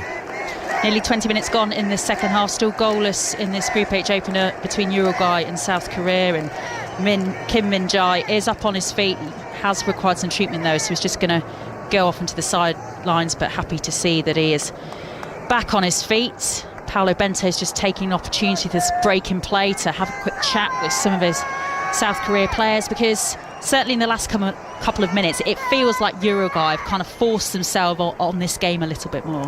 Yeah, South Korea probably still dominating, but you are right, they are having opportunities, and they can't lose Kim Min-jae because he's been outstanding today and also at club level for Napoli. Brilliant replacement for Koulibaly, and he's done well, and they're going to need him because now I think Uruguay will be pushing to get this opening goal. Yeah, and he is going to hopefully be able to continue. 65 minutes gone in this game, still goalless in this Group H opener, as Cavani now on the field is going to start hassling and pressing this South Korea defence, but they try the long ball over the top there for their attack, South Korea, and it's picked up by Bentancur in the Uruguay half, but good pressing again from South Korea, regains possession, and Jun in that centre circle role that he's really made his own in this game. Fantastic distributor of the ball, their holding midfielder Jung regains possession for South Korea, and they will build again from the back. See, Maz, here it's all too easy. Go and press, go and make it difficult for South Korea. They're enabling them to pick out their passes. Too comfortable at the moment. They're so organised, aren't they, South Korea, when they are on the ball, when they're off the ball, and just feels like both sides really allowing, as Palestri goes down there, looks all right, he's got back on his feet, that both sides are very happy for people to play the ball in their own halves when they're not in possession, and there's not an awful lot of pressing or harrying going on, and perhaps it's going to make the difference late on when energy levels start to maybe sap a little bit. Yeah, that's where you got to look to your bench to make changes, but you're right, you're spot on. The energy levels will get tired. They will get tired, South Korea. They put a lot of effort in. Both teams have put a lot of effort in, and that's where it could be won and lost from making the right substitutions. So the Uruguay throw-in, as it will be, a couple of yards inside their half. Caceres takes it, aiming for Cavani towards the halfway line. Good touch from the manager there. Just got they headed the ball right at him. Ooh, right in the side of the face. Took it well though. I would have gone down, Maz. He's running it off. He's pretending he's fine. No, he messed his hair up. That's what he's more angry about. His hair's out of place now, so he has to redo it again. At least he didn't hit his expensive watch. That would have made him more upset, certainly. Godin there trying to hassle and press the South Korea attackers, and Bentancur, as he's so often done, really doing well and sweeping up possession, although there's a loose pass there from Uruguay, and Bentancur again has to sort things out really in that midfield for Uruguay, and then a misplaced pass from him up to Palestri on the right. It's just not quite clicking for Uruguay at the moment. No, you know, you look on paper and you say all the names that they've got should be dominating possession, but it doesn't work like that. You got to credit South Korea, but they have been poor in possession there. Bentancur, one of their best players, passes the ball out of play, so they need to get their act together because they could end up losing this. 22 and a half minutes played in the second half, so midway through the second half, still no goals yet in this opening match in Group H. Nobody yet able to make the breakthrough, although this is Oliveira and now Nunes on the left, just outside the 18-yard box. Cross comes in from the left, headed clear by South Korea. Now Valverde tries the long ball forward, which is slightly wayward, and goes all the way out to Palestri, a couple of yards inside this near side touchline, and in the end he is dispossessed. It goes up for a throw, and Son Heung-min, who dispossessed him, convinced that it came off the Uruguayan last, but it will be a Uruguay throw-in, which is taken by Caceres. Now Bentancur, Valverde tries the ball into Ederson, just to the edge of the 18-yard box, gets the shot away, it's blocked. Only with Palestri though, back now with Valverde. Blocked further away from Uruguay, but it's regained by them, and they maintain possession in the South Korea half. Now, that's what I said, Maz. It's good play. That's what Cavani does. He comes alive, but it's really good defending. He tries to get half a yard. And Valverde now with the ball, sending it back to Bentancur. We just had one of our monitors go down here in our studio in Salford. The funs and games of commentating off tube with Clinton Morrison here. There's always something with you, isn't there? Yeah, there is. I bring trouble everywhere I go. Good trouble though, good trouble. We're enjoying it. We're enjoying exactly. it. About 20 minutes plus stoppage time to go in the second half. We're still waiting for a breakthrough as Palestri shows too much of the ball there to Son Heung-min, but does well to win it back. Son wants the free kick. It's not given. Bentancur and now Valverde as Uruguay build now again from the left. It's with Nunes now, edge of the 18-yard box. Kim dispossesses him. It will be a throw-in on the far side for Uruguay, but not able to get that incisive ball into the box at the moment. Now with Godin, sends it forward again. These crossfield balls are coming part of Uruguay in the second half. The cross comes into the box, overruns everybody. Now it's with Palestri on the right-hand side of the area, gets the shot in. Cleared there by South Korea. Now it's with Son, back in his half, doing his defensive bit. What a pass, lovely pass over the top, trying to pick out Hwang Yi-jo there. But plenty of Uruguayan shirts back to clear that, but the vision showed there by Son Heung-min at the edge of his own 18-yard box to get that pass all the way forward as he did, effectively to the box at the other end. Yeah, it's a great pass, about 60, 70-yard diagonal, and Hwang Yi-jo is not quick enough. And you're thinking in a race with Godin, he would be quick enough, but Godin used all of his experience, leaned on him, and the goalkeeper came in clearance. But fantastic pass there from Son. Valverde, though, with the ball at his feet at the moment, so confident the Real Madrid man can really see the difference that he makes to this Uruguay team, so confident on the ball. and sends it out to the left as Uruguay try to build here, and the noise really increasing now.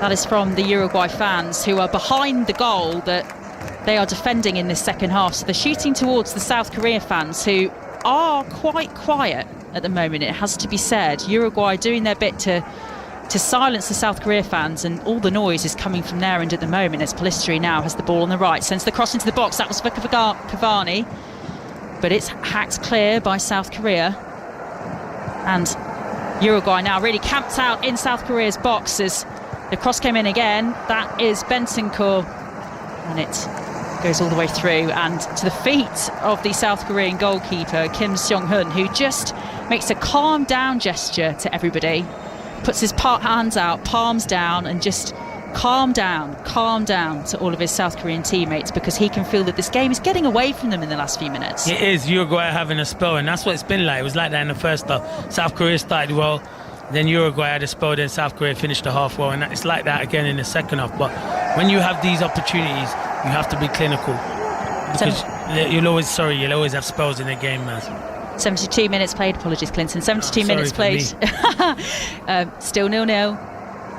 Caceres and now Bentancur on the ball. I mean, the one criticism that people make about Paulo Bento a lot, Clinton, is that there is no plan B without Son Heung-min, and that he hasn't been able to find one. And I think in the last few minutes we're starting to see maybe the arguments around that. Yeah, I agree with you. It's a great point you make, Maz. And you're looking at it now, and we've had 72 minutes. He hasn't even made a change. You're thinking, go to your bench. Can you not bring on Wang of Wolverhampton, who we know can get a goal? Maybe he's not been in good form, but, just change the front. Bring a bit of pace to the front.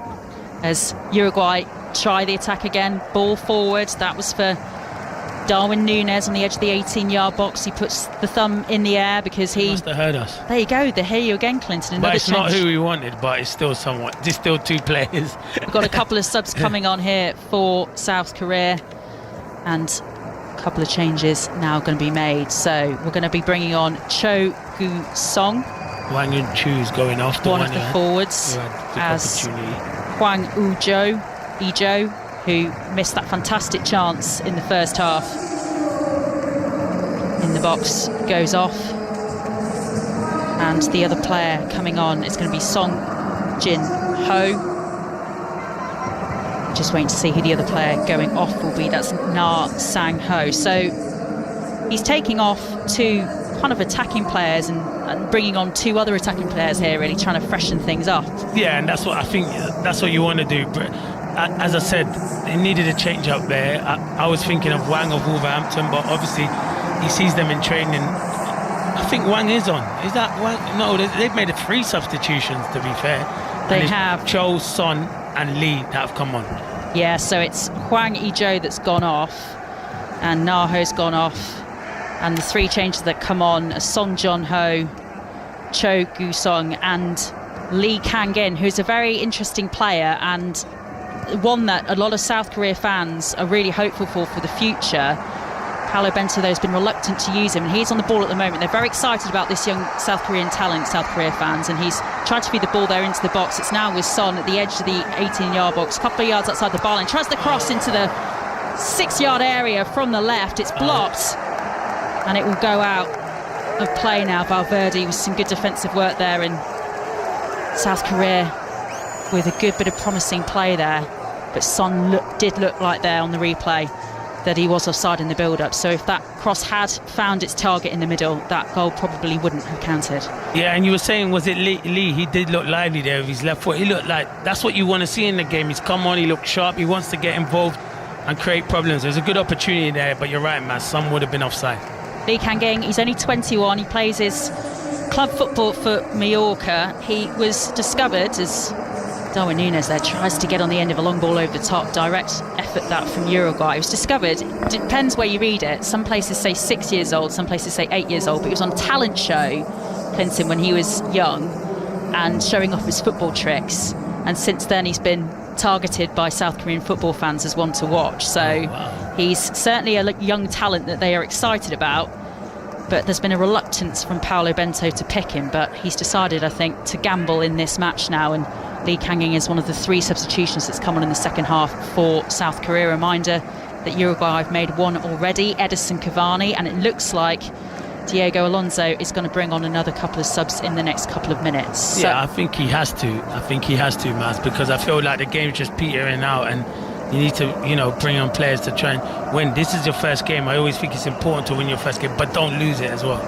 Yeah, certainly. We've seen shocks already, haven't we, from certainly a lot of the big teams that were expecting to start their opening games of this World Cup really, really strongly, and that hasn't been the case. So Uruguay, for all their hopes and aspirations to win this game in a group that also contains Portugal and Ghana, will also be anxious not to lose it. And Portugal against Ghana is the next game coming up for you with us on 5 Live. As South Korea go on the attack again. Shot is wide of the right-hand post there from Cho Gung-sung.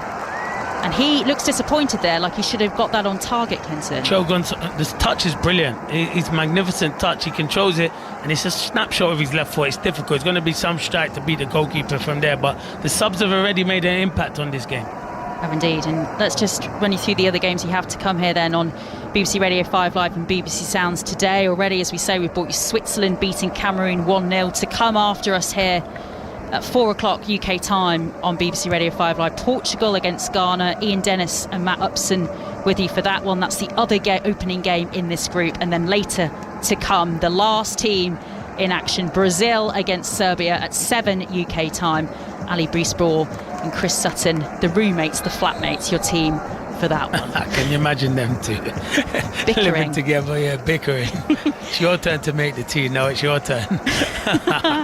Here are the two more changes that Uruguay are going to make now. They're bringing on Matias Vina and Nicolas de la Cruz and Oliveira Vecino, the two players to come off. So 3 changes now for Uruguay in this second half, 3 for South Korea, with 12 minutes or so plus stoppage time to go in this game. Still yet to have a breakthrough, still goalless. We've had a couple of goalless games already in this World Cup.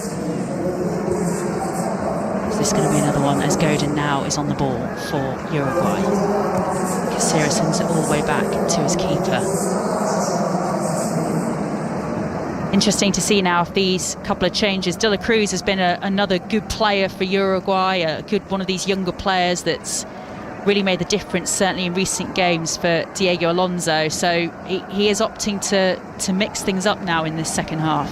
Yeah, I think he knows how important it is. As I said, you always want to get off to a good start. I know not to lose it, but you were the favourites to coming into this game, and I know favourites not always meant to supposed to win, but he'll be disappointed because they haven't really created any clear-cut chances in the game, apart from Godin's header, which was a half a chance, but he done ever so well to direct it onto the post, but was unlucky not to score. Heading into the final 10 minutes here on BBC Radio 5 Live. South Korea regain possession. Now it's with Jun again in the centre of the park. Son Heung-min calling for it on the left, trying to make the run. But Uruguay pressing and harrying a little bit more now. Cavani there, hassling Jung on the ball. Try the loop ball over the top there. Godin's following it, tracking it, and wins the free kick. Good work there from the Uruguay captain. It's experience, to be fair, because he's not at all ever is he playing the ball. He's just looking at the man and getting his body into him, and then as soon as he feels contact, he goes down. Good defending and good experience defending from Godin. Are you surprised that he looks like he's probably going to be playing the 90 minutes? I mean, when we consider how little football he's had coming up to this World Cup, but he seems not to have shown that at all. No, he hasn't. So that must go credit to him and the medical staff, and in particular himself, for getting himself into great shape. And I think it's always difficult when you change centre halves during games as well, Maz. And his experience alone, even if he's running on empty, he's a good talker, he's an organiser. And I think that will play a big part in these last 12 or 15 minutes that we have, plus stoppages. Yeah, we'll see how much stoppage time we get. We've had the least amount of time so far of any of the games I think I can think of. 1 minute, this World I can't Cup. believe 1 it. minute, yeah, unbelievable. But I think we'll have a fair few more since we've had 6 subs in this second half. One of them, Cavani, on the ball now, feeding it through onto the left. That is Nunes. Shot comes in wide of the right-hand post. That was a really good opportunity there for Uruguay and Darwin Nunes. Yeah, it was brilliant play from Cavani. He played it to Nunes. Nunes just shifts it onto his right foot. He just can't get enough bend on it. And even there, Cavani was nearly on the end of it, even though it was a shot, and nearly flicked it in. But yeah, good play from Cavani and Nunes. Really unlucky. Yeah, it was the shot came in from Nunes that was wide of the right-hand post. You could see the towering figure of Cavani trying to get on the end of it. Such a poacher, such a brilliant goal scorer down the years, the former PSG and Manchester United man, and he's ripped his headband off in frustration because he knows how close he could have been there to helping Uruguay get the opener. And we'll just have another pause in play here. Another South Korea player has gone down injured, and I guess as well, tiredness is certainly for some of these South Korea players going to play a part. I mean, only 6 of this 26-man squad for South Korea, Clinton, play their football, their club football in the 5 major European leagues. It's a big ask to ask a lot of these players to play at this intensity, at this tempo for 90 minutes. No, yeah, you're spot on. So that's why it's good that he's made a triple substitution, because you are going to get tired legs, especially the likes of Jung. He's been in midfield and he's worked ever so hard. That's been the engine room. He's been up and down. So they put in a great shift. And this is where games were won and lost, man, in the last 10 minutes or so, because it's tired legs and also tired minds. That's where you can switch off. Yeah, 8 minutes to go. Still nothing to separate Uruguay and South Korea in this opening match of Group H. Another good stat from producer Ellen Clinton. Each of South Korea's last 3 World Cup goals have been in the 90th minute. You called it late drama. We could have it. She's on fire, isn't she, Ellen? She's on fire. She is. Goal kick for South Korea is taken high and long, and Cavani trying to pick that up there and getting involved in a bit of physical battle. I think he got studs up tackle there from a South Korean player trying to win that one just on his thigh. So it will be a free kick for Uruguay. Bentancur sends it back to Godin. Valverde again feeds it through to Bentancur, and we've had these 3 do this at big times already this game. They do like to pass it amongst themselves, but again, it's a reflection of how organised South Korea have been off the ball, that it's been very, very tough for Uruguay to find the breakthrough. Ball over top again, that was for Darwin Nunes, and now it's picked up by Valverde, and Pellistri sends it out to the right. That's where Nunes is this time, tries to get the cross in, gets it past one South Korea defender, and then tries to feed in Bentancur, and the ball is overhit and runs out of play for a goal kick. Yeah, it was good play from Nunes. He's done ever so well on the right hand side. He chops inside the defender, tries to reverse ball with his left foot, and Bentancur would be in there and he could just flash it across the box, but he overhits it, Nunes. He's frustrated with himself, but as I said, they're starting slowly but surely becoming the better team now, Uruguay. 7.5 minutes to go here on BBC Radio 5 Live and BBC Sounds. Remember, we've got coverage of every aspect of the 2022 World Cup, all the issues surrounding the tournament as well, on and off the field, across the BBC. Our coverage here on 5 Live every day begins with 5 Live Breakfast from 6 o'clock in the morning, with Rick Edwards for you live out in Qatar. The ball goes out for throw-in on this near-hand side. 6 minutes plus stoppage time, less than that now to play. Caceres is going to take this throw-in just on this near side touchline, midway through the Uruguay half. Uruguay fans behind the goal they're defending in the second half, pretty subdued a little bit now as well, as maybe both sets of fans starting to get anxious that, you know, there might be a lapse of concentration for their team in these final minutes. Yeah, and that's where you have to switch on right to the end, not just to the 90th minute, because as we said earlier, get a lot of stoppage time, so you have to keep switched on because you don't want a mistake to lose you the game. Son Heung-min with the ball in the centre of the Uruguay half. Now it's sent out and back. South Korea forced wide and backwards by Uruguay, and try to feed it in now again from the right. 5 minutes plus stoppage time to play. Still nothing to separate these two sides. Uruguay 0, South Korea 0 in Group H. The opening group match for both these teams is a misplaced pass from South Korea is picked up by Bentancur. Now it's with Cavani as he moves forward 18 yards out or so, but sends it all the way back to Caceres, and lack of options there demonstrated there by Cavani having to send it all the way back when he's in a promising position there for Uruguay. Yeah, they don't have enough runners getting in beyond him when he picked it up, but I got to credit South Korea, watching them get back into their shape as quick as possible.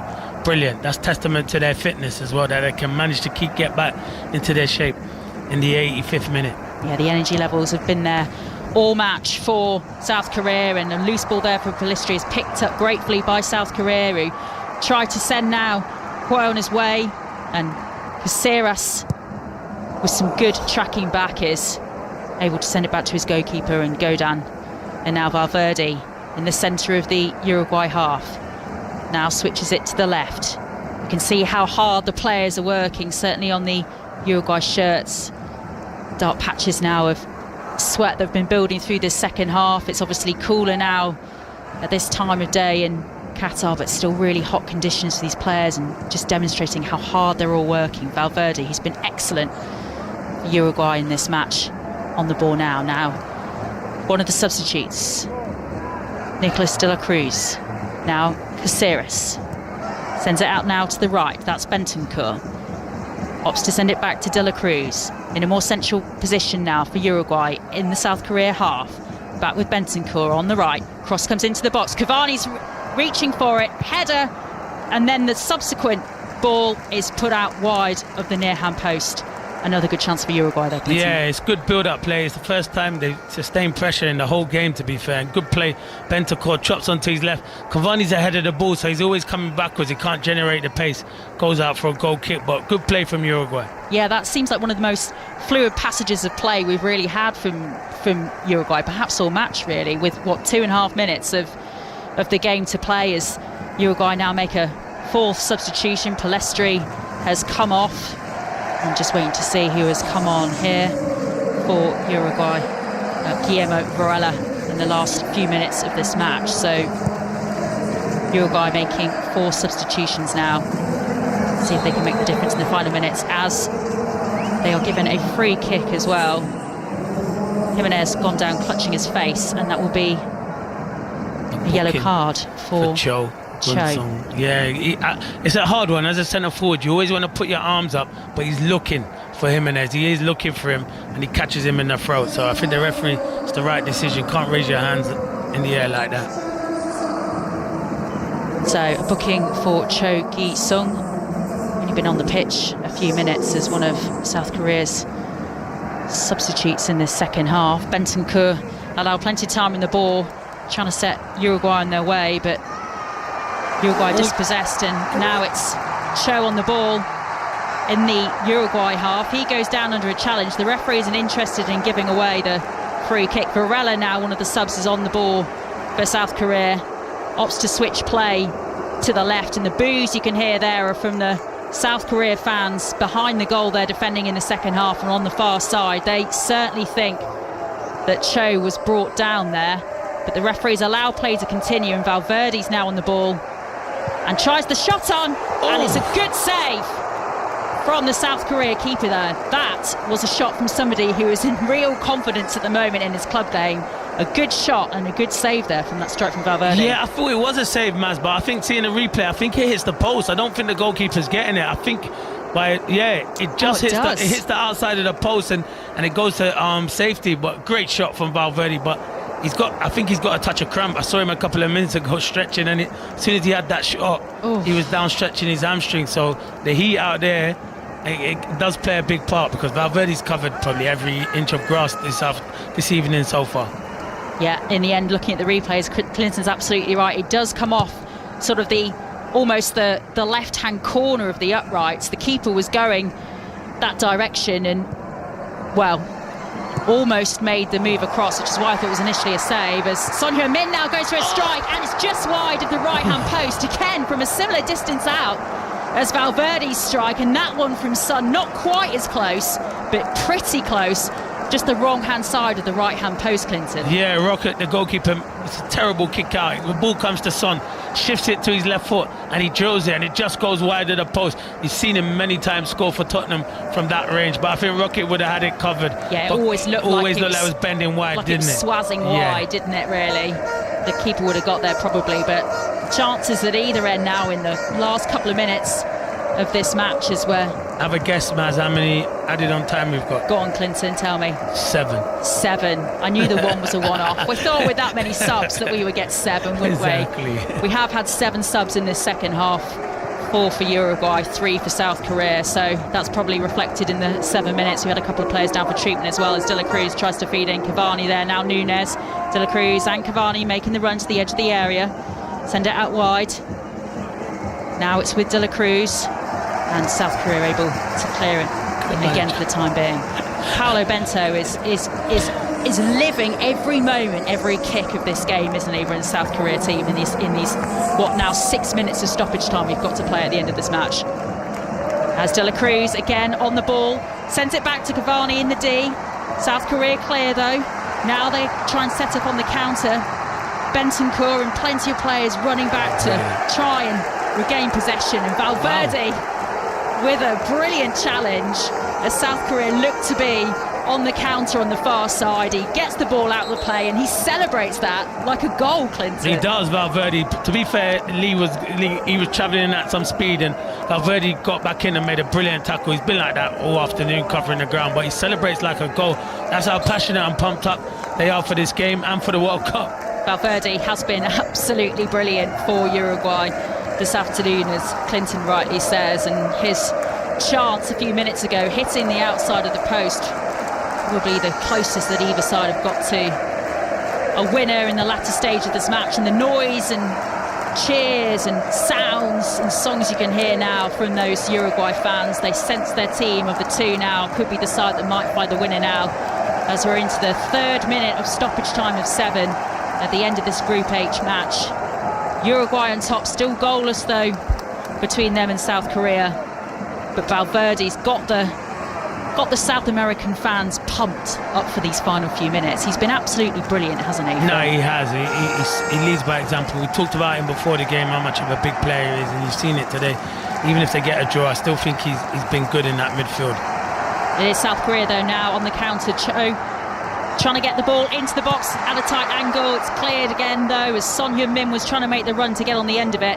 Only so far though as South Korea players again, they're all there in Uruguay's half. Even Cavani's back defending now for Uruguay in this injury time, as that was a wasted opportunity there by Wang In-bum. It was he just has to give it to Kim Jun-si. He's on the outside, and he's trying to score from about 25 yards. He's got about 6 bodies in front of him, so he just needs to keep moving the ball and then manipulate the space. But it's been a good game. Even though it's 0-0, it's been a good game. It's been end-to-end, especially in this second half. 4th minute of stoppage time. Diego Godin, and we've talked about the lack of football he's played. He is dead on his feet. He is out there. He is blowing away. He is puffing, so exhausted. He's given absolutely everything for this Uruguay team today, on the ball at the moment. Again, he's been brilliant, that defensive mainstay at the back for Uruguay. They've needed him, but he's just demonstrating how hard everybody is working as we tick the final seconds of this match down. We're into the 95th minute now, and play still continues, and a South Korea player has gone down clutching his head at the edge of the area, so we'll just have a bit of a pause here. You know where they probably lacked a bit is probably in that final third. The quality, they have a final finish, final cross into the box. That's where, and decision making, that's where the game's lack. But the build-up play, some of the build-up play has been really good, in particular from South Korea. But it's just that final cross or final pass, decision making, that where the game's lack quality. Do you think that's reflected on the fact that, you know, both managers really, we talked about Paolo Bento not really having a plan B, when Son isn't creating everything, and Diego Alonso still perhaps doesn't know his best formation, his best 11. He hasn't had that time to work with the players yet. Yeah, you're right. I don't think Suarez can play up front by himself. I think he needs a partner now at this age, so it was a struggle for him, but Cavani's looked much more lively. But I agree with you on that. Barella, De La Cruz on his way. There's still chance for a late winner here for Uruguay. An attempted cross in from the left will go out for a corner, and Uruguay will have a corner now in the 96th minute of this match. This could be a big moment, a big set piece for them. They're a threat match as well from set pieces. You can see it's written in the stars for him, isn't it? They've got the big men up. Yeah. They've got Cavani on the pitch now. That man we've just been talking about, Godin, who, remember, hit the woodwork in the first half as well. He is now up as well in the final few minutes of this match. De La Cruz is going to take this corner from the left. They've got Valverde loitering just outside the D as well. That's one to keep an eye on. Varela as well. De La Cruz with the corner from the left rather, and that is a very wasteful corner straight into the grateful hands of Kim Si-gu, the South Korean keeper. Yeah, it's poor from De La Cruz, but Kim Si-gu done ever so well to come and claim. That is when you need your goalkeeper, when it's that late on in the game, your goalie to come and help you out when you're tired, and he did that. But you expect better quality from De La Cruz there. And of course, tomorrow is a huge game for you on 5 Live as we're into the last 60 seconds. What is tomorrow, of Maz? This game? Who's playing tomorrow? Is it a big game? Oh, Wales you're talking about. Yes, well, England and Wales, both in action, Clinton. I know. Build up from 9 a.m. with Mark Chapman. Of course, 5 Live Breakfast is on air from you from 6. And some news ahead of Wales's game tomorrow. Rob Page saying that Joe Allen is fit and available for the Iran match tomorrow for Wales. That is a big boost from them, isn't it? Ahead of their second game in their group. And that's great news, to be fair. I don't know how fit he'll be to start the game, but if he could bring him on, it is good news for them because, they do miss him in that midfield. If he can challenge anything like Godin's challenged for Uruguay this afternoon, Wales will be happy as Nunes now is on the attack, just a couple of yards, and the referee has blown for a foul there, and Uruguay thought they were in the final seconds of this match. Nunes looked like he was pretty much one-on-one, but the foul there from Varela is adjudged taking place, and doesn't touch him. He does not touch him at all. Diego Alonso is not happy at all about that decision. He don't touch him. It's good, clever play from Kim Jin-soo. He just goes down and pretends there's contact, but he doesn't touch him. You can see, and he's been booked for it now, Varela, I think, for protesting to the referee. He's not happy. Yeah, Cavani. Oh, no, it's not. You know he's been booked? Go on, Maz. I leave it to you. Paolo Bento, the South Korean head coach, who's been, as we say, living every moment of the last few minutes of this match with his South Korean players, is the latest person in the referee's book. And he sat down. We were in a replay of the incident that Clinton was talking about, and that is why we didn't know what exactly he was booked for, but that's the last action of this game, and 0-0 it has finished, Clinton Morrison, after 7 minutes of stoppage time. Uruguay 0, South Korea 0. And as we say, chances for both sides, excellent chances for both sides, particularly in the second half. Really, the only one was for Valverde. But do you think points shared is a fair assessment in the end? Yeah, I think it was a fair assessment. I think the game lacked quality in the final third.